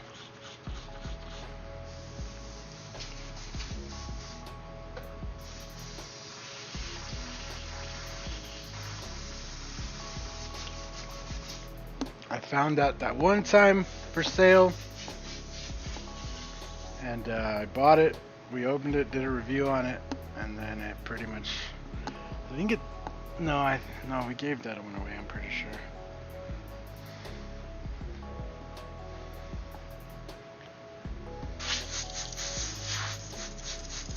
Alright, so I'm going to do some red. And we're going to start getting close to the end with the, so we're going to do red, pink, purple. And by the end of that, we'll be pretty close. Red, pink, purple, maybe a little bit of orange. We got to do orange in her hair and some orange here. I mean, it's just not too many, there's not too many colors left. There's not too many areas to color in either. I'm looking for my phone. So let's start with the red.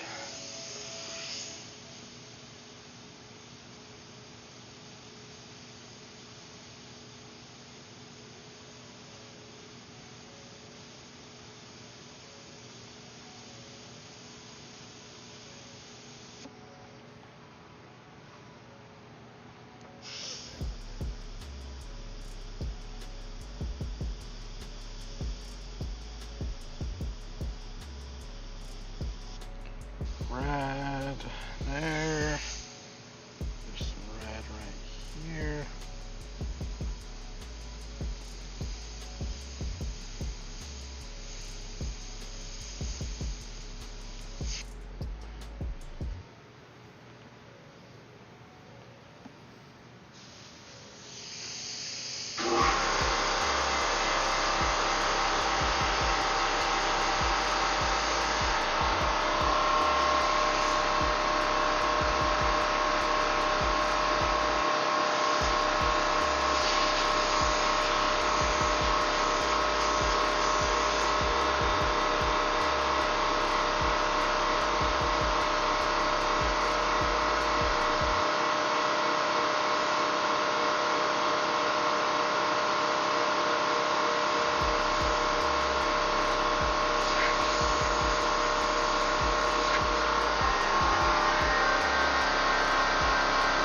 Let Mike get in the zone. Here it comes.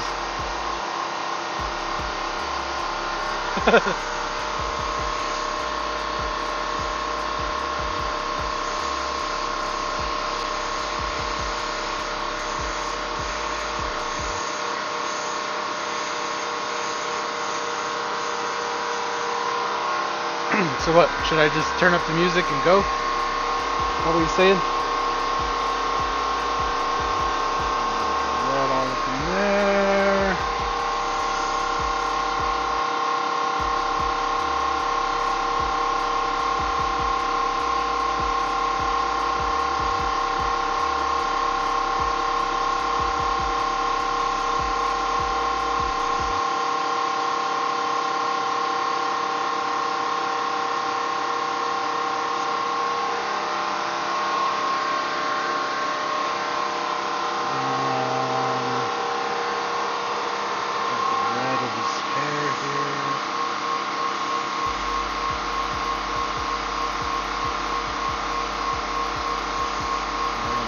Over this with some black and just subdue it down so it's not so bright red, but it is fading into some pink right here as well.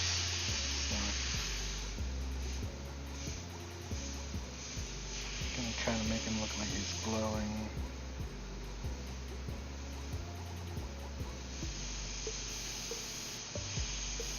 I don't know why I insisted on having his mouth open. It's alright.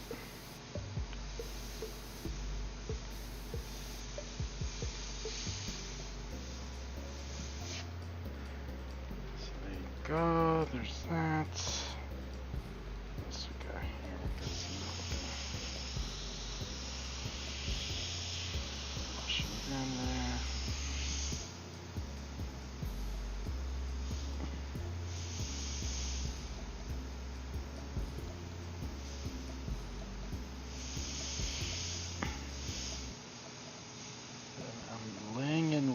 Kind of for the outline of this stuff, but I'm going to come back in with some pink and we'll really pinken this up a little bit.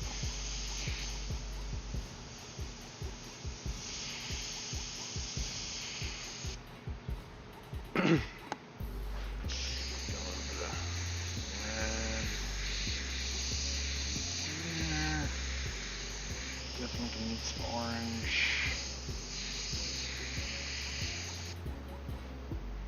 This guy, make sure we get this really quickly.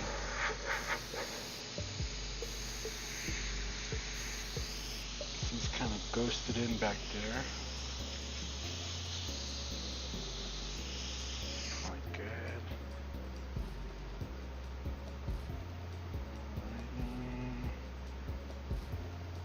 We got these red.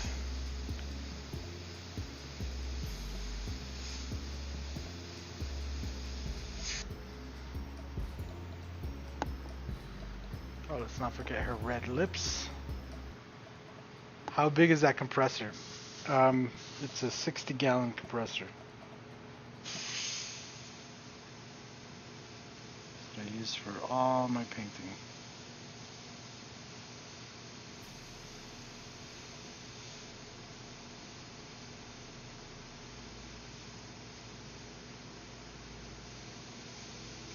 But hopefully, if everything goes through like I'm thinking, we won't have to hear a compressor noise during the streams. Just gotta keep saying hopefully right now.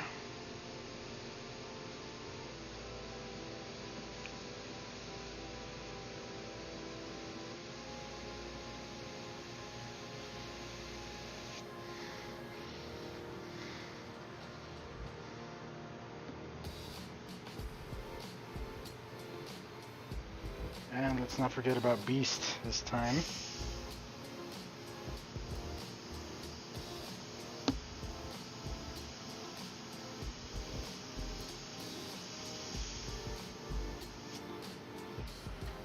Okay, get that in there, cool.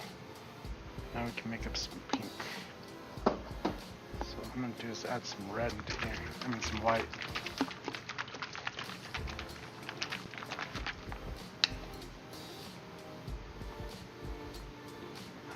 Whites. I'm gonna shake this up. I'm gonna get her up a drink of my V8. Who else likes V8, bro? If you don't like V8, you're not cool.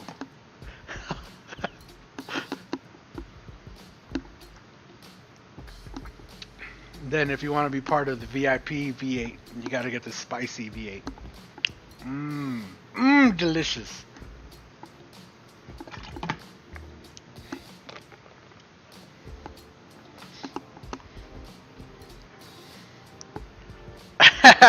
Thomas.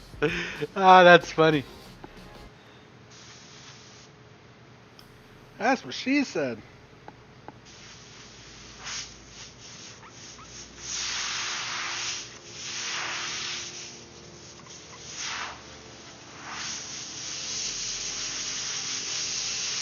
Alright, so we got some pink flowing in here. Use a little bit of pink right here for his tongue. Nice bright pink, so it's perfect. Bam. We're going to kind of start laying it in over here.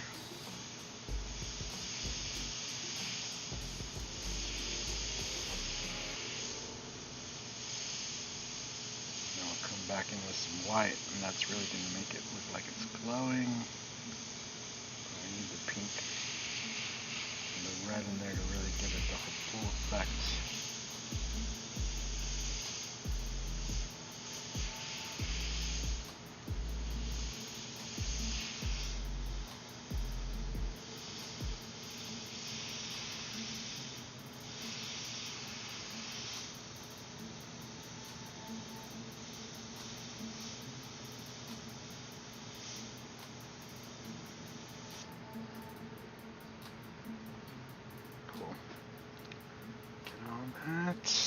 Just a little bit of pink, right? Right, make sure, double check, make sure that that's all the pink I need. Cool.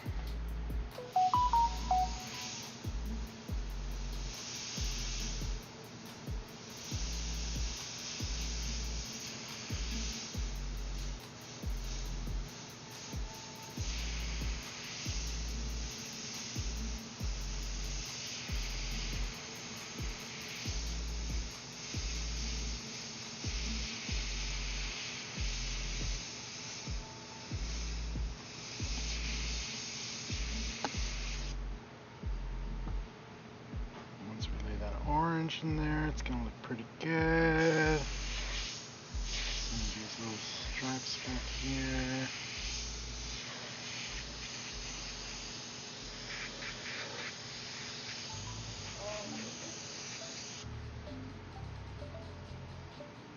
We need some pink popping off of her hand right here.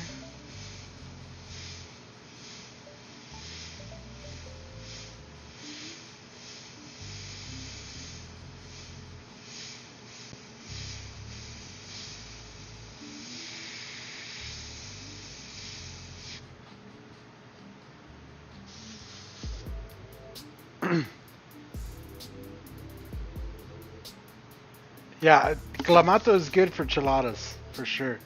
Do not use V8 for chiladas. That doesn't even sound good. If you're after a chilada, yes, you use some Clamato.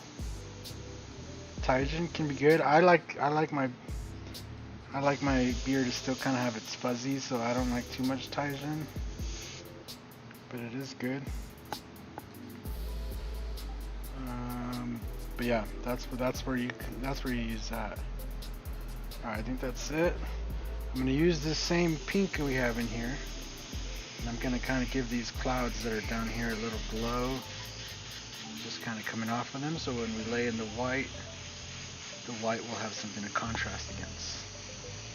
So it's a little preemptive planning, and it'll also make the shirt just look that much more cooler if it has like it just looks like a background, you know. Without doing nothing too crazy, I'm just going to kind of do some little clouds coming in and around characters. You usually want to do it before you do an outline or before you do your details, so that it kind of gives in there.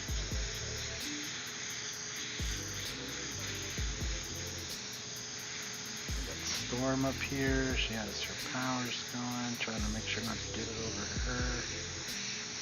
So we still have to do the white and the black, so she'll kind of be like the last character to pop in.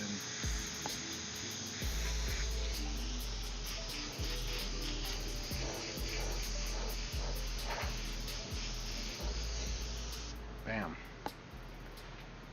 Not too crazy, but it looks good. Cool. Cool. So all I'm going to do is actually add some purple to this. And we're going to use that as the purple that I need. Just for some areas. Right on, loving it. We'll see you later, man. Thank you, sir. Have a good day. Thank you for stopping in. Alright, so I'm going to shake this up real good. Give us a nice little light purple. And we can kind of finish getting this guy ghosted in back here. If you guys can see that guy over there. Then all we'll have to do is kind of use a little bit of black on his eyes and stuff. But we'll use this purple. We'll get this kind of in there where it needs to go. It's just a little bit around here. this guy back there will re-outline her shine off of her thing here. And then I think we're ready for some white, and then the final color will be black. So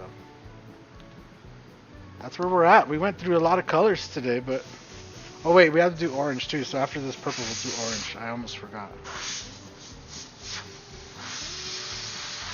Almost forgot. See, so now I'm just going to go around where I had used that red originally and just kind of put a little bit of purple right on that edge. Right, it's going to give us a good contrast. I'm using it to like kind of build in his fingers. Because he's holding this card right here. And he has the other finger going back here. And his pinky right there. Boom.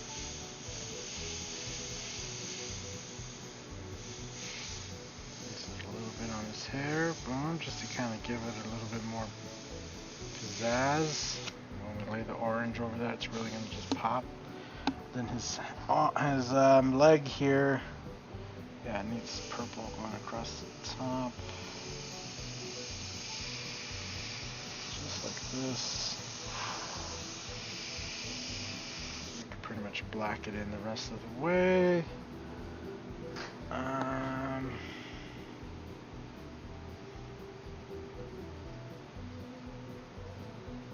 Trying to make sure I got it all in there.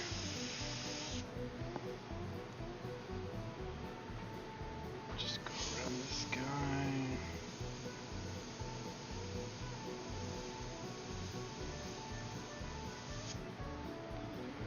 Alright. Get this guy, finish ghosting him in back here.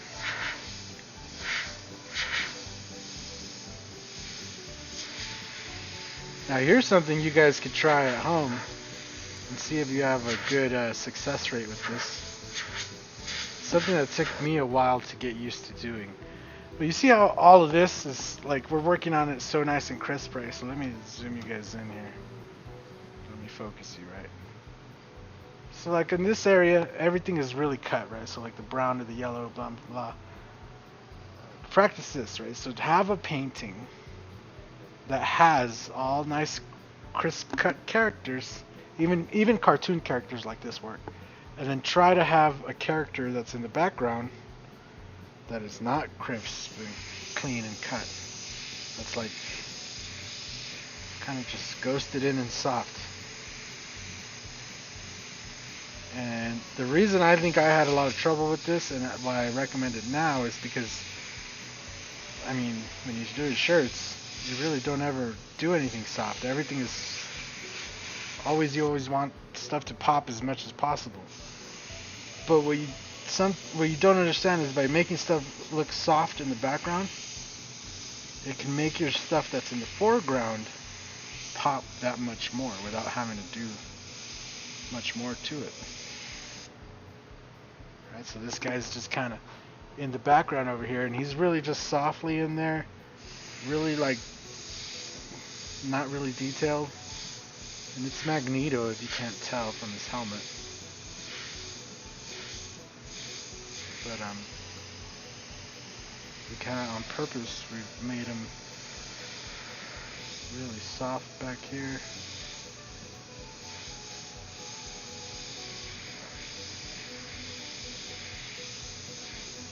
And it's something that could take some getting used to. It took me a while to get used to because, again, I'm used to making everything, make sure it pops in so hard and, you know.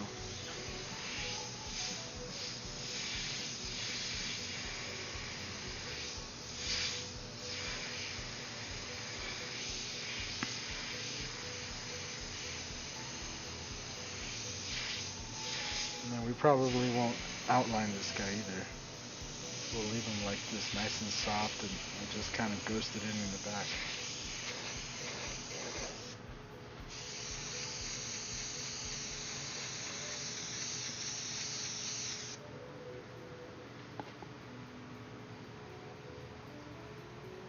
Right, and he's just like that one part that's back there.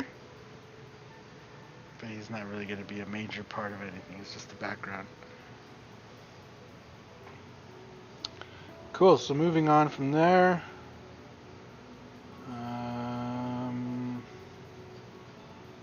let's do some orange. So I'm going to rinse out this purple.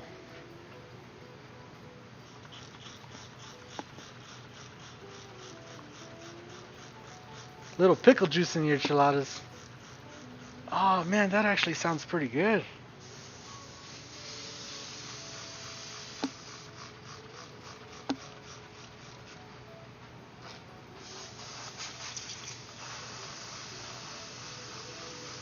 I've never tried pickle juice with beer. That in itself sounds like an adventure, but as a chilada, it's like, pickle juice. That sounds like something I would put in my chilada.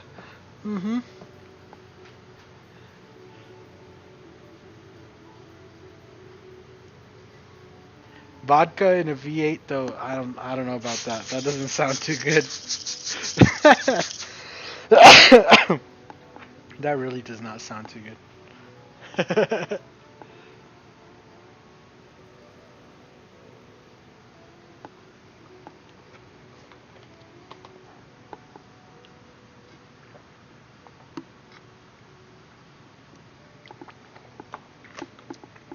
So we'll do orange, then white, gray, then black.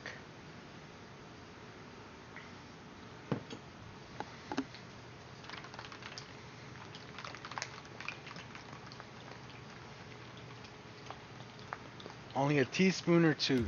Yeah, like just like if it was lemon juice, you know, you just squeeze the lemon and that's it. I got you. I'm definitely trying that tonight.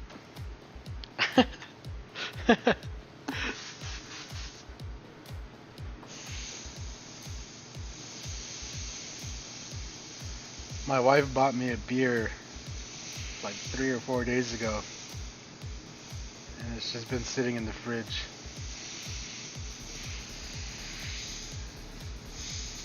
And I'm just like, oh. I kept saying, oh yeah, I should have a chilada, but then we don't have clamato. And a couple days ago, she went and she brought home the V8, and I was like, that's not clamato. They didn't have none. Oh well. I guess V8's okay. I'm not making a drink with it though.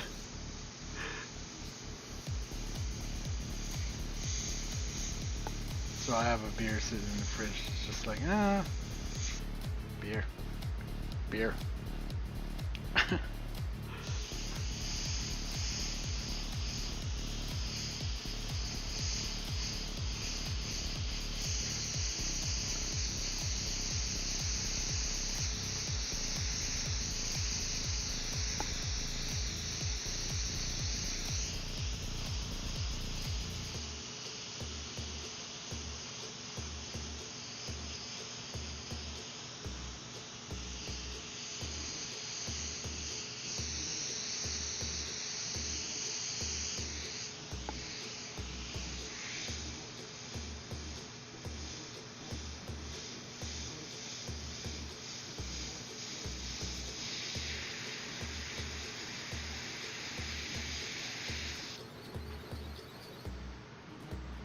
Alright. So that's it for the orange. Actually, before I commit to that's the it. Just put a little bit in there. In these areas.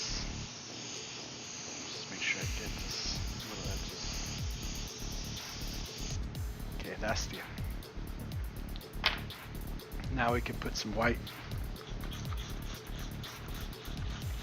And really give this thing some looks. Picklebacks. What the hell is a pickleback?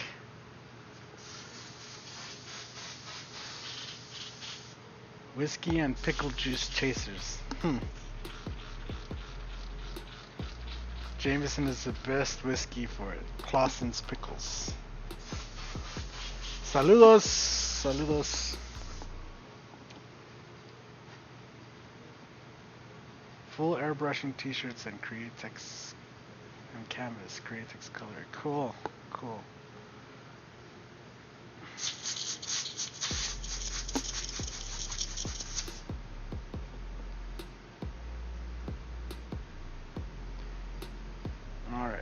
Get the whites.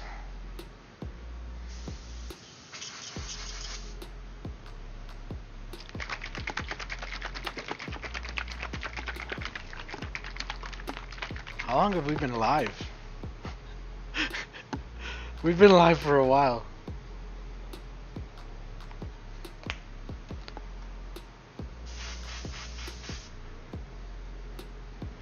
Alright, let's get some eye action.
The description on my end still says 17 minutes ago. You know what? If I could produce a shirt of this quality in 17 minutes, I would not be doing it on YouTube.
Right on, Funky. Can finish shirt like this one in one sitting. I have a shirt I started months ago. I'm still trying to finish. Must just get ruined before I can get to what? Why wouldn't you finish it? I don't understand. I mean, in this case, this customer brought in the shirt yesterday. I'm gonna have it finished for them today. And you see how much work this is?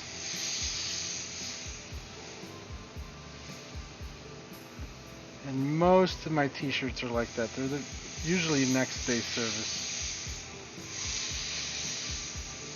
Most. It really just depends on what's happening at that time, how much work I have, yada yada, but most of the time I could squeeze a shirt in there, no problem. So today I woke up, I got all the designs ready for the next layer on the Luminor bike. I came out here, sanded, make sure the tank is ready for artwork.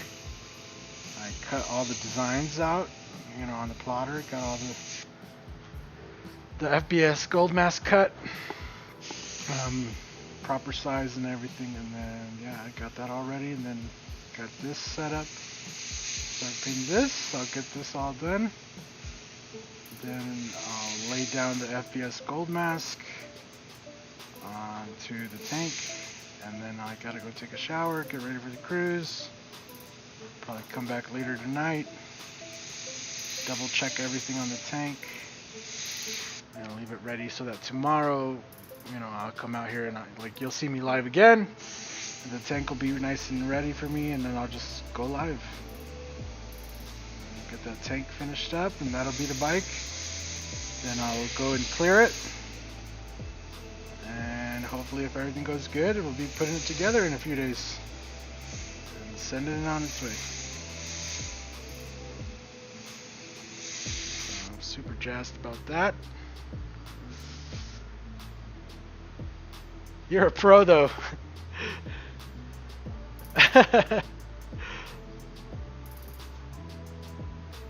It's about a few hours. Yeah, I mean, it depends. Like, obviously, this design is like crazy. This customer, I told them the price. They were like, yeah, that's cool. Let's do it. So, you know, that's what it is. Not every shirt is going to be this lengthy, you know. I would say 90% of the shirts are just writing, and they just take a few minutes. You know, you could charge 20, 30 bucks and have it done, you know, probably the same day even. On special projects like this, obviously, you know, it's like, you know, I let them know up front, like, yo, this is a lot of detail. It's going to take me a little bit, you know, but if you're patient, you'll have something nice. And in this case, they're like, yeah, by Friday. I'm like, shoot, Friday's all week. So my goal is to have it done today, so tomorrow I can focus on the bike, and you know, this will be already gone. Should be nice.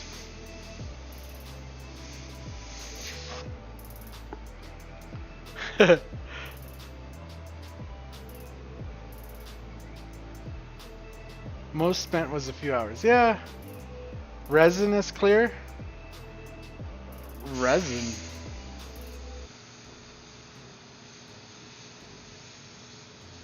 I've never used resin as clear. That doesn't sound like a good idea.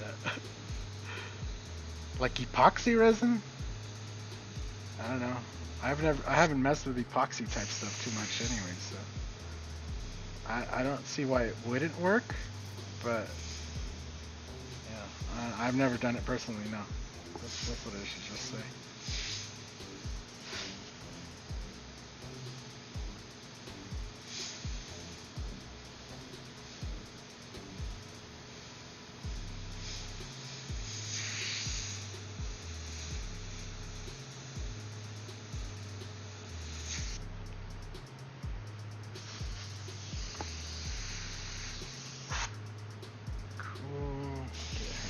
In here.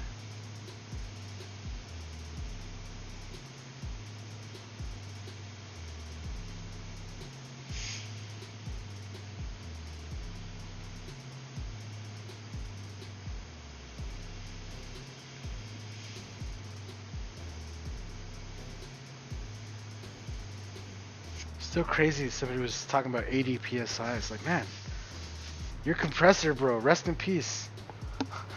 Rest in peace, that compressor. That's a lot of pressure to be running just constant.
Actually, that reminds me.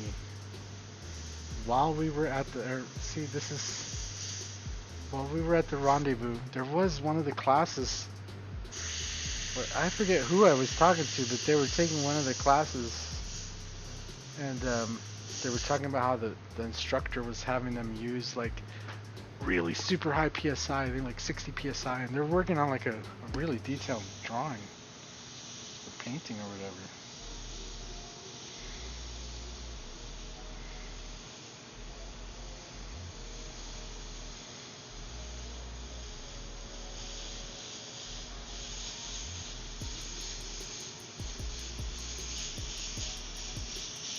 All I know is online in the Coast Airbrush group, or just from the people that have added me and stuff, I've seen projects out of almost every class. That's what I'm gonna say. I've seen projects from the Pinstripe class, from the Luminor class, from the Lowrider Graphics class, and what was the last class? It was like was it a How to Airbrush class or something? I forget what the Scott McKay class was called. But anyway, I've seen projects out of all those classes.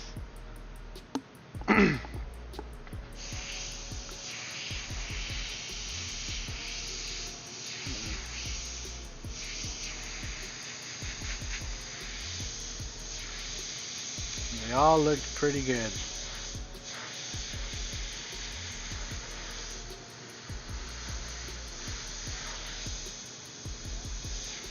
One class I didn't see many pictures of anything of.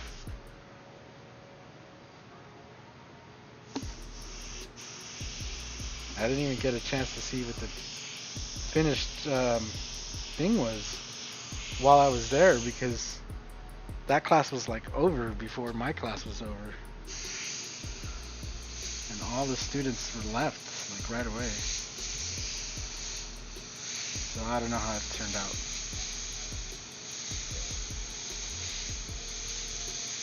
I know a lot of the students were struggling with it.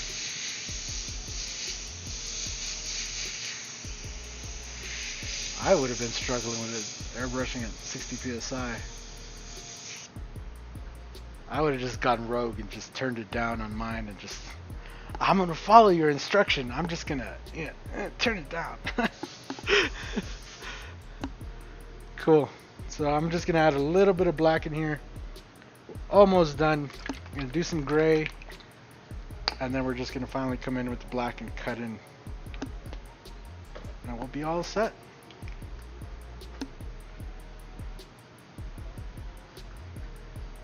Pouring resin on hard surfaces. I mean, yeah, looking for something that will protect my art from pretty much anything. I mean, just use a good quality clear coat. It ain't that hard. Oh yeah, actually the last thing too I'm going to do black, do all the black everywhere, then I'm going to come back in with some white and we'll do his Wolverine blades, and then come back in with more black and kind of outline them out. I mean, I guess I could use the gray to kind of get them in there, but I really rather use use the white, but I need to do it after I finish outlining stuff, so it's so they're kind of in the forefront of everything. So all I do is mix up some gray in here, and we're just going to use gray to shade in the areas on a rogue and anything else that just might need a tad bit of shading. So just going color by color, you know.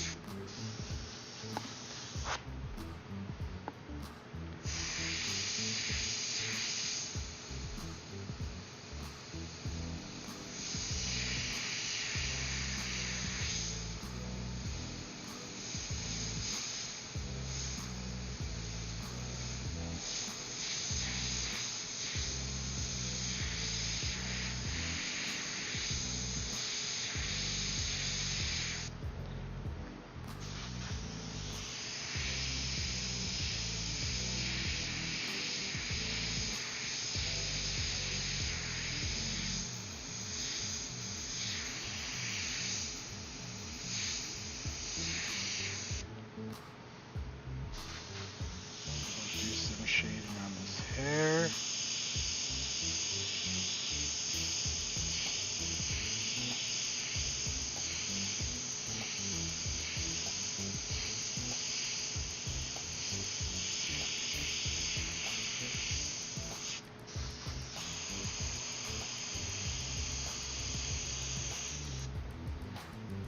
Just a little bit like that, and then we're going to just kind of shade this ground in. Using a little bit of gray. Again, just so that when we cut in the white clouds behind it, it'll have a contrast point, which will create a line. That's all we want.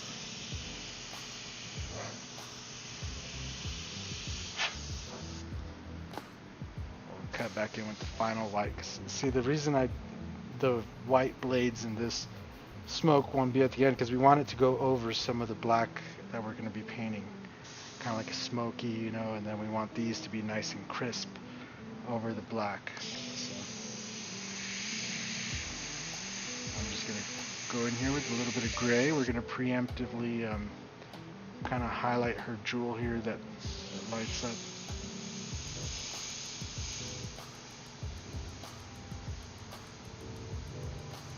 Gambit's face.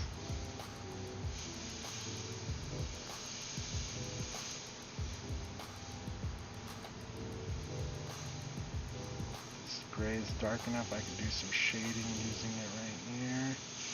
And it blends in good with the purple, which gives us a nice tone right here. Bam. A little bit over the blue here on Wolverine. Not too crazy.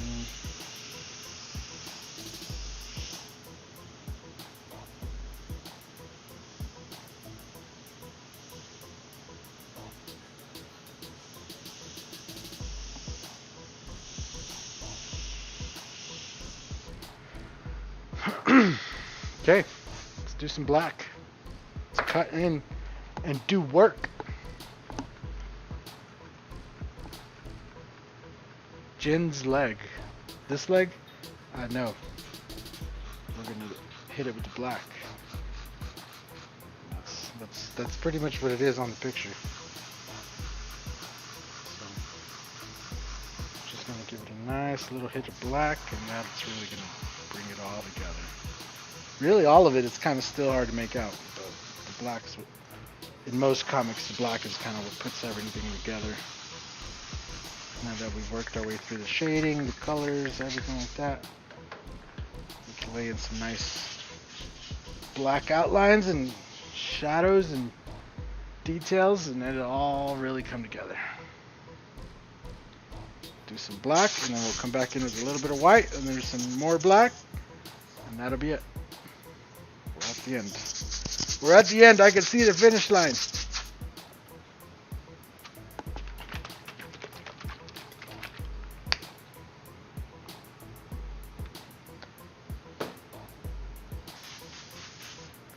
So we'll start with Storm back here.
Compressor, boy.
What's all that noise? Huh?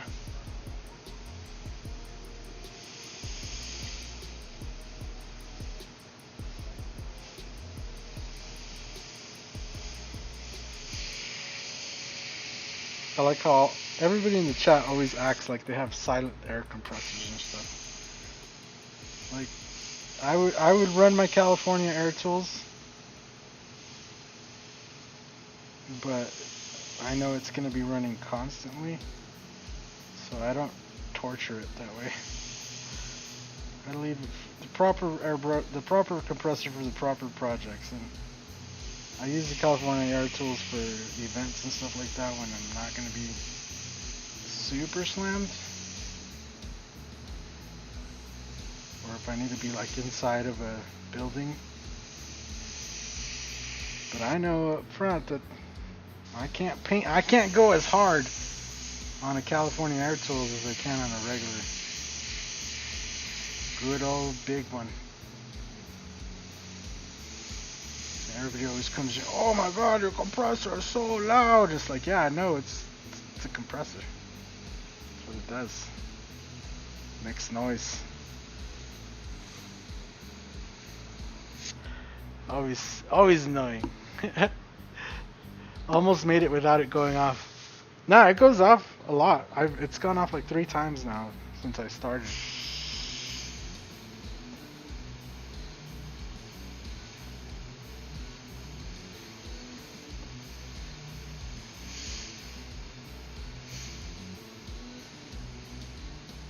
Before, when I used to stream inside,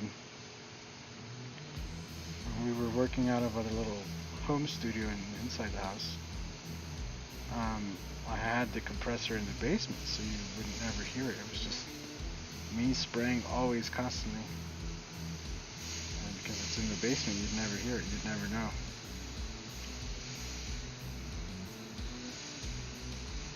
Nowadays, though, it's like, we got a big shop to run, man. We need a big compressor.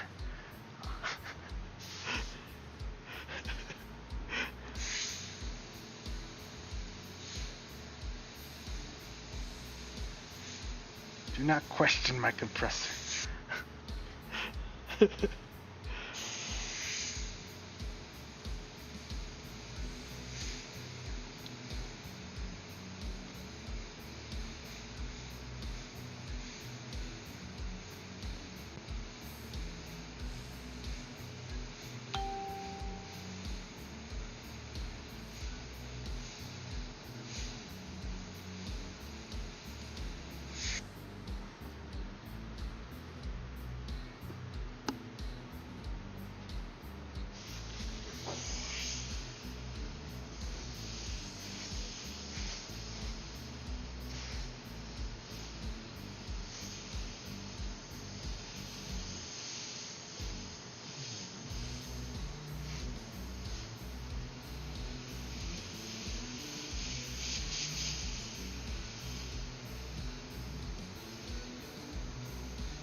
Mine's in your basement. Yeah, that's how I used to run it.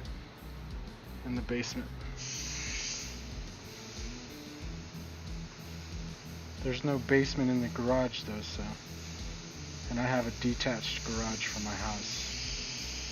So. That's not gonna fly. And the compressor I use uses 220 volt. So I had to install a special plug when we were building my garage. Just so that I can make sure my compressor is gonna work.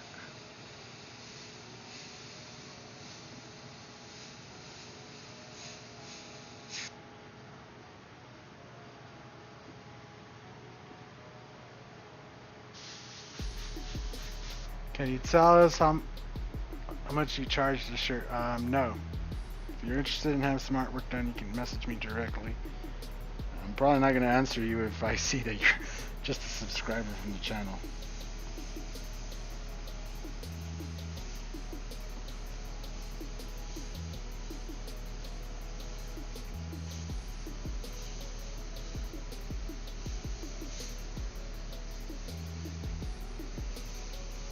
I don't know why. That's another thing too. I hate people get hung up on the price and stuff. Then the reason I don't like giving prices is because then it sets an unrealistic bar in people's heads, and they think that because I charge that much, that's how much they're going to charge for shirts. And what it ends up doing is creating like a, what do you call it, a customer like bitterness for everybody, because if you go and you charge premium price for a shirt, but then you don't do it very good, you know, because you don't have the skill or you didn't take the time, whatever the case may be, then that customer's not really going to want to pay for a premium shirt again. So I'd rather you set the price on your own artwork based on your own merits and talent, as opposed to try to figure out how much I'm charging, because honestly, that's none of your business. None of your business.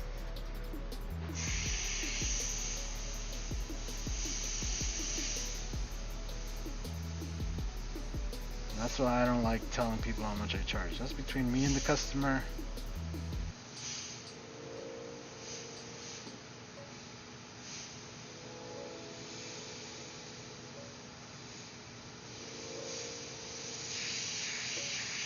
I used to tell people, you know, my prices and stuff, but it's something I've learned and watched just from being in all the little Facebook groups and stuff.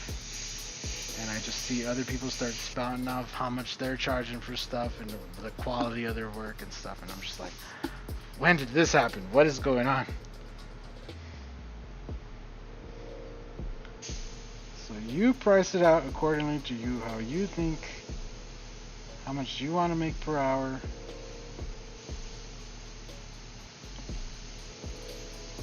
I don't even know if that's a fair way to price it either, because not everybody works at the same rate. I don't know. So you do you. That's all I'm gonna say. Is it? I mean, there's no right price and there's no wrong price. To be honest with you, I just know I don't like it when people use my price as a justification for charging what they charge. If you feel me on that.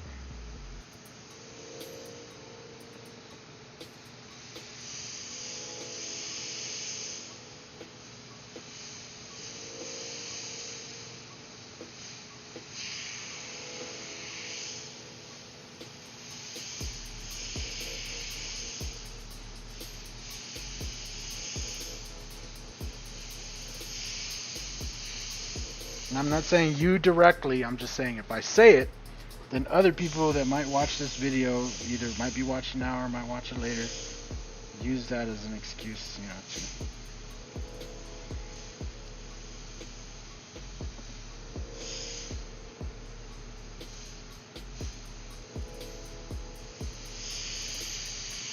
feel me? You feel me?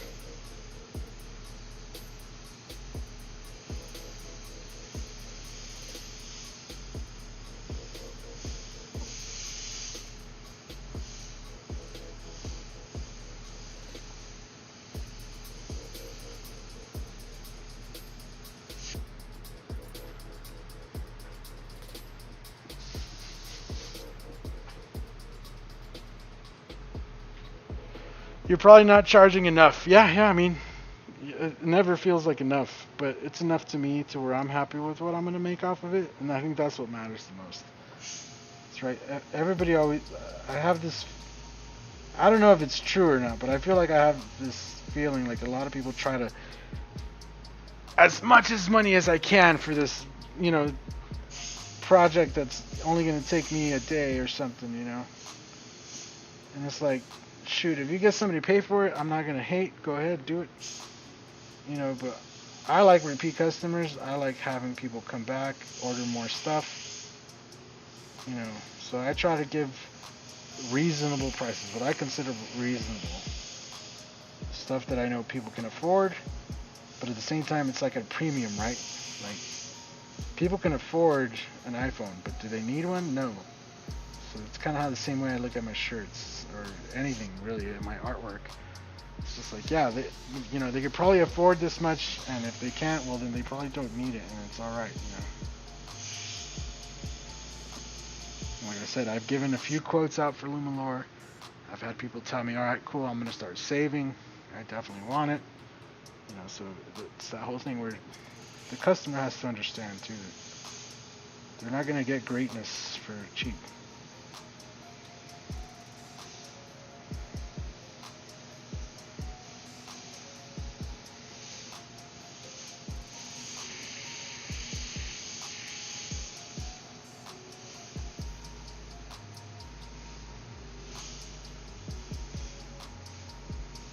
like on this particular project, like as soon as she showed me the picture, I was like, oh, that's cool. I want to paint it. You know, so it's also that also plays a factor in it to me. It's like, how much do I want to paint the thing that they bringing me to paint? Because sometimes you're gonna get some projects that maybe you don't want to paint so much. Sometimes I give those projects a little bit higher quote, and if they take it, I'm like, oh, cool. You know, at least I make some good money off of it, and I feel motivated to do it. Sometimes, you know, it just doesn't work out, and I'm just like, well, I didn't even want to do that in the first place, so I'm not so sad about it, you know. But yeah, I would just, you know, value yourself, value your own work, and find a price based on that.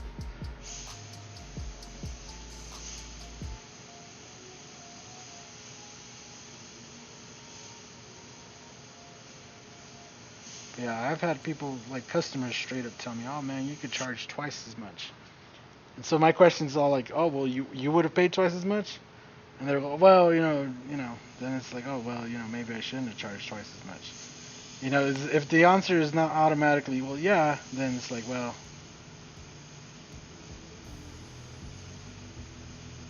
like I could be charging twice as much for sure, but what help does it do if I'm not going to have work at the end of the day? You know what I'm saying? So you want to keep busy.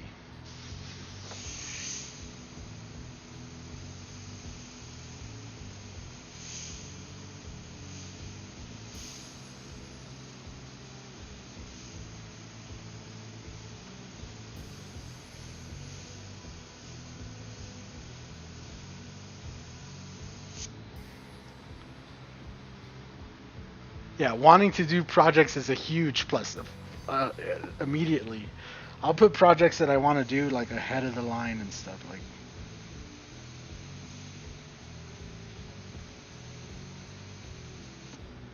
For sure. What's up, Hiramahi?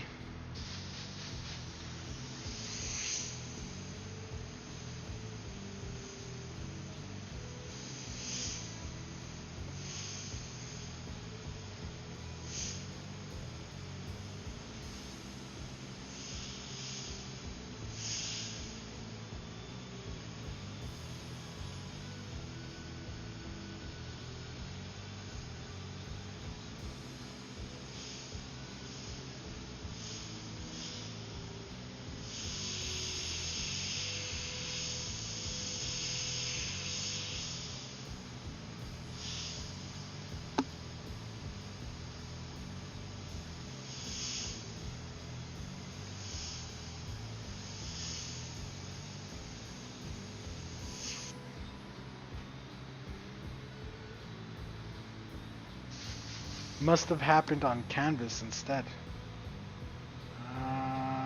What? What does that even mean?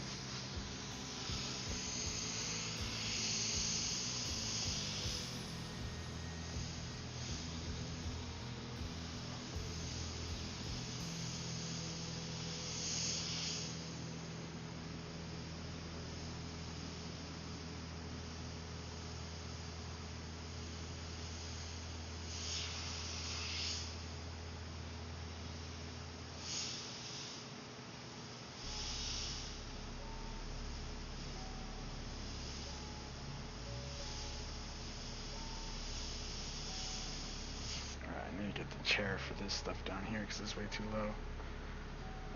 Let's get Storm finished up.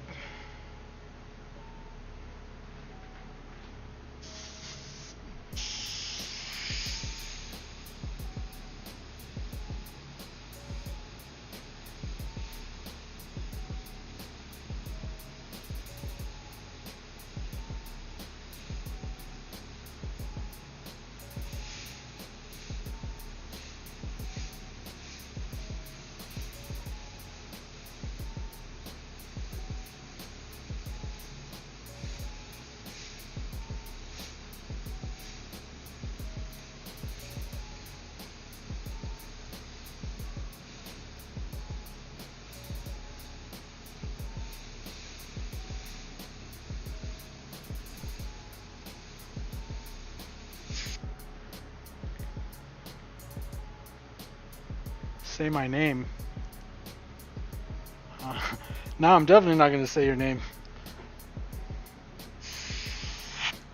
You had a better chance of just coming in and saying hi. Then I'd be like, "Whoa, what's up? Blah blah blah." I would have said your name. Now I'm like, nah. You ain't the boss of me. Fuck off.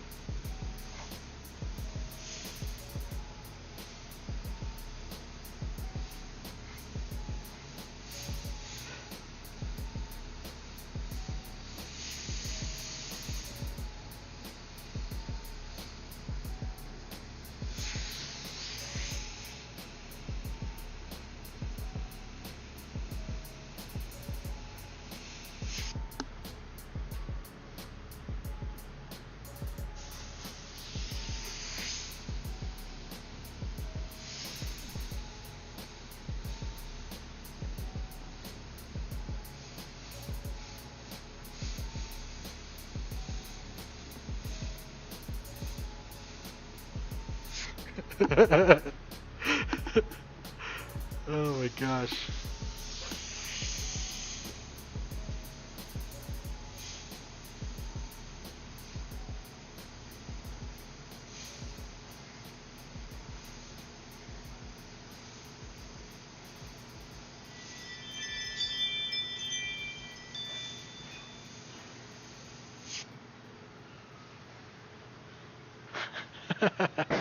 Thomas. What, you're off earlier or what? Are you live or something? Mm-hmm. Oh, I didn't know. I don't get notifications now. I don't know why. How's work? It's okay. That's it?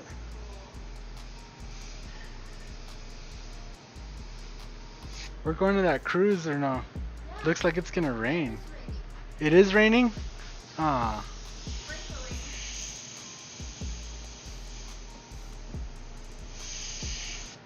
This is pretty cool, huh? It is cool.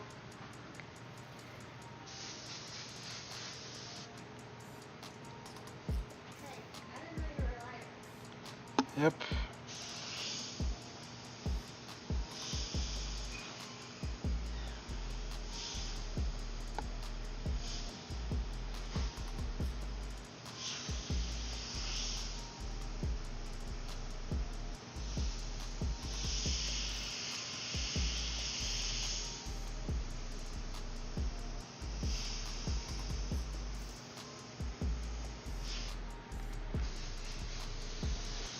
Alrighty.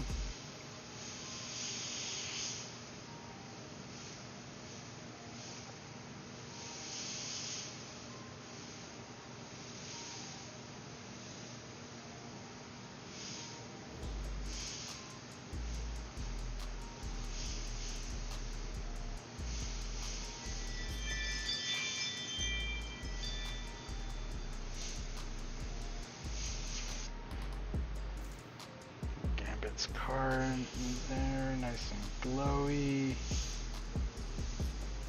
Gambit the contrast. Breathe in.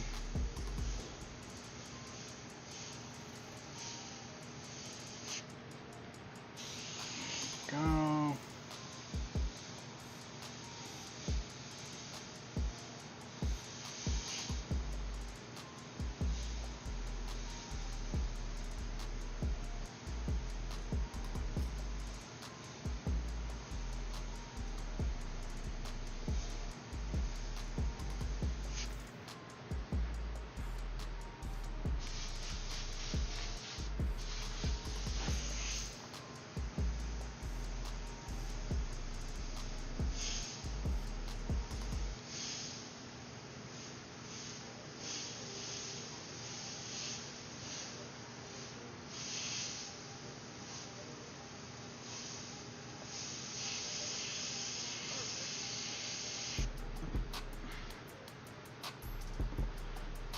Alright, let me get the chair.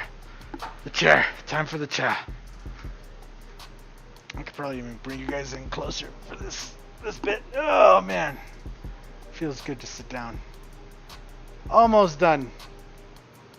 almost done with this black. Then we could do a little bit of white. And then we could come in and finally do the last bit of black.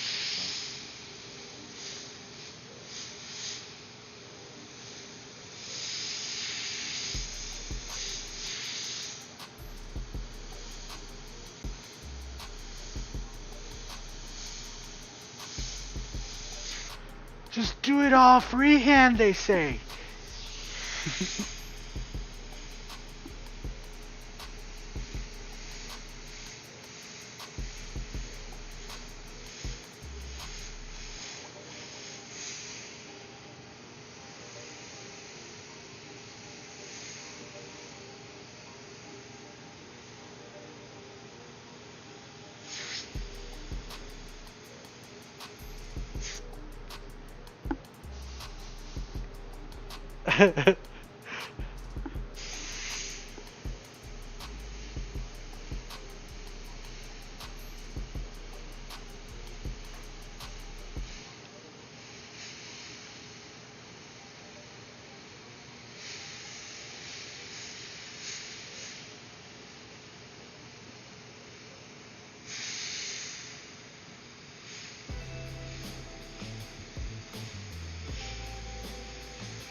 Alrighty.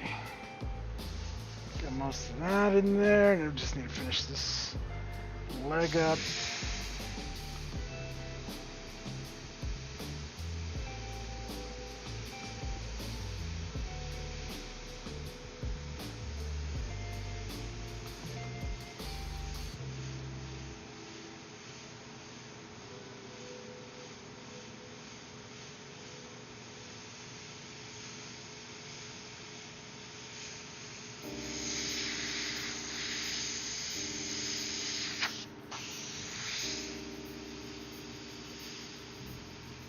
Gambit's wearing kneecaps. I don't know why. Knee pads.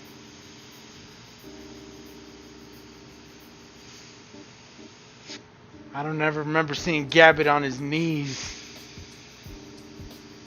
But he sure got the biggest knee pads I've ever seen, boy. Alright, then let's get this in there.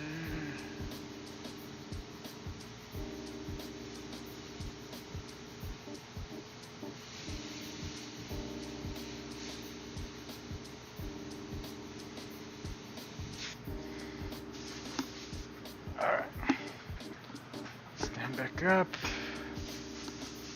Take one good look.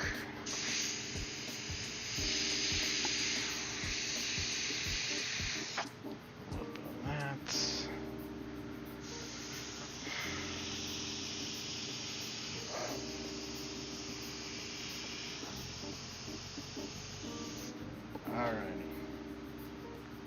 Do some whites and some black.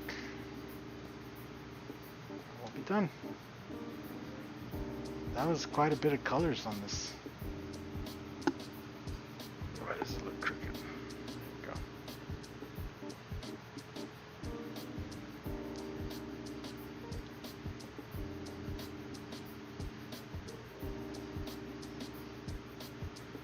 There you go.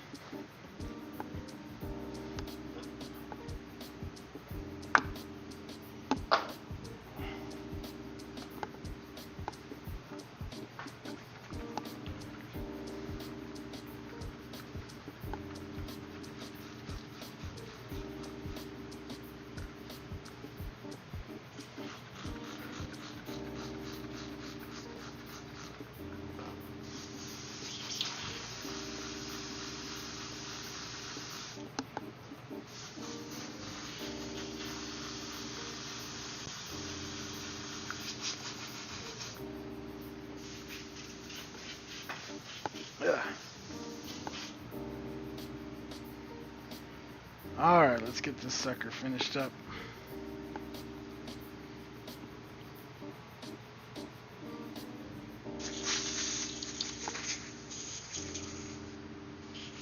I believe it looks pretty darn good. So we got this white on here.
section.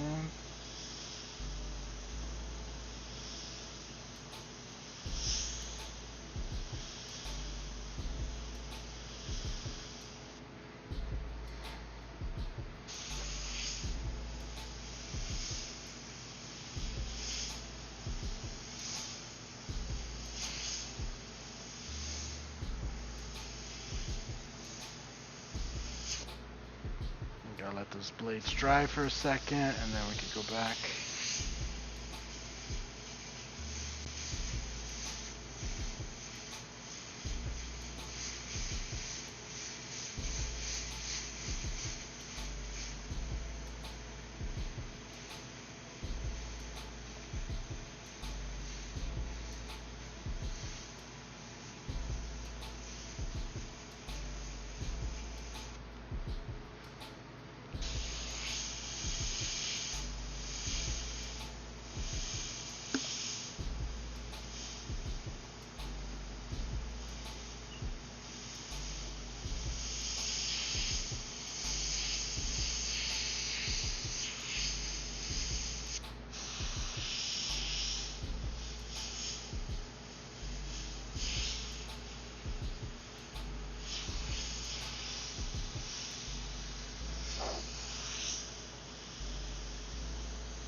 '90s X-Men, huh? No, I don't think they look quite like this in the '90s. Not quite the way I remember them. They were a little bit more simple.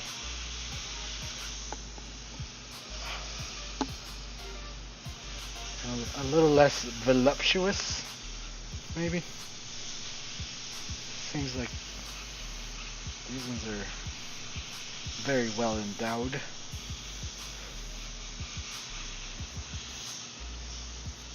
then we could add our smoke kind of cutting in here.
Cool.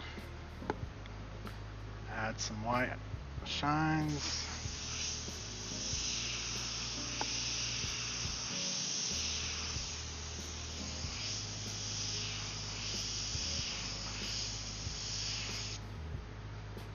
There you go.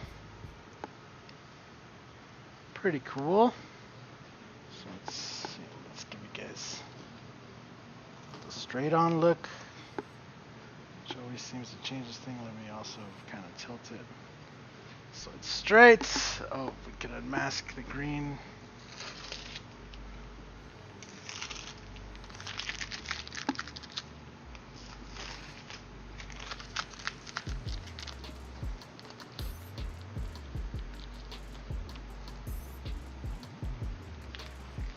There you go.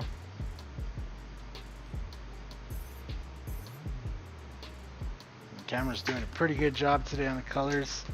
I'd say it looks pretty spot on to what I see.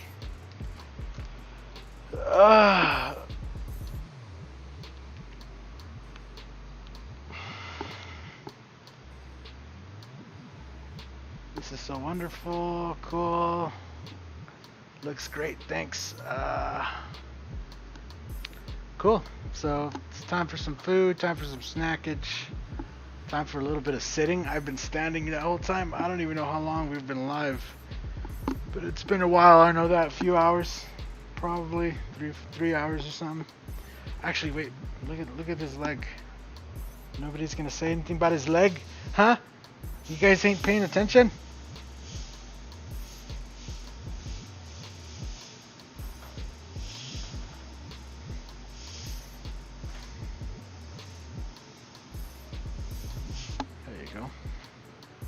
Much better. Now I feel like I should probably look it all over. See, like I see his hand now. There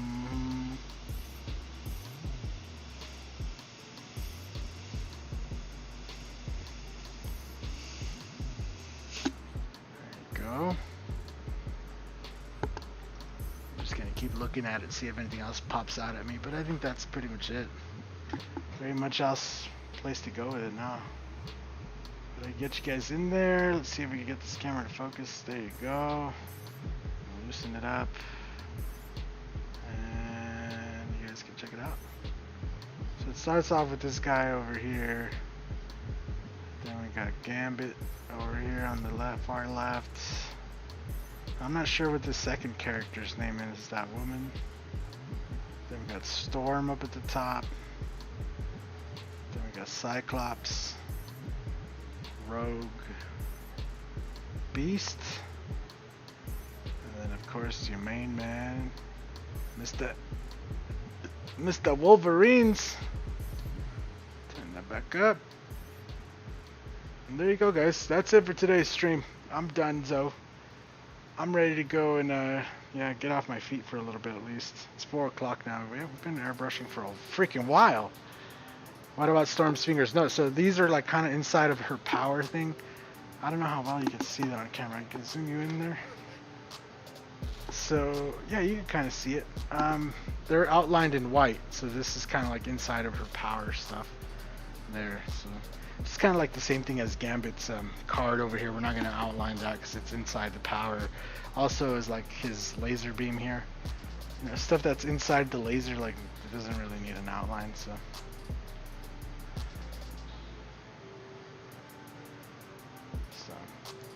Anyway, that looks good. I know it's hard to see. I don't know what you're watching on, but if you're looking on a phone, you probably can't even see this, you know, and stuff. So, all right, guys, I got to get off my feet. Hopefully, you guys enjoy today's video. Have a good one.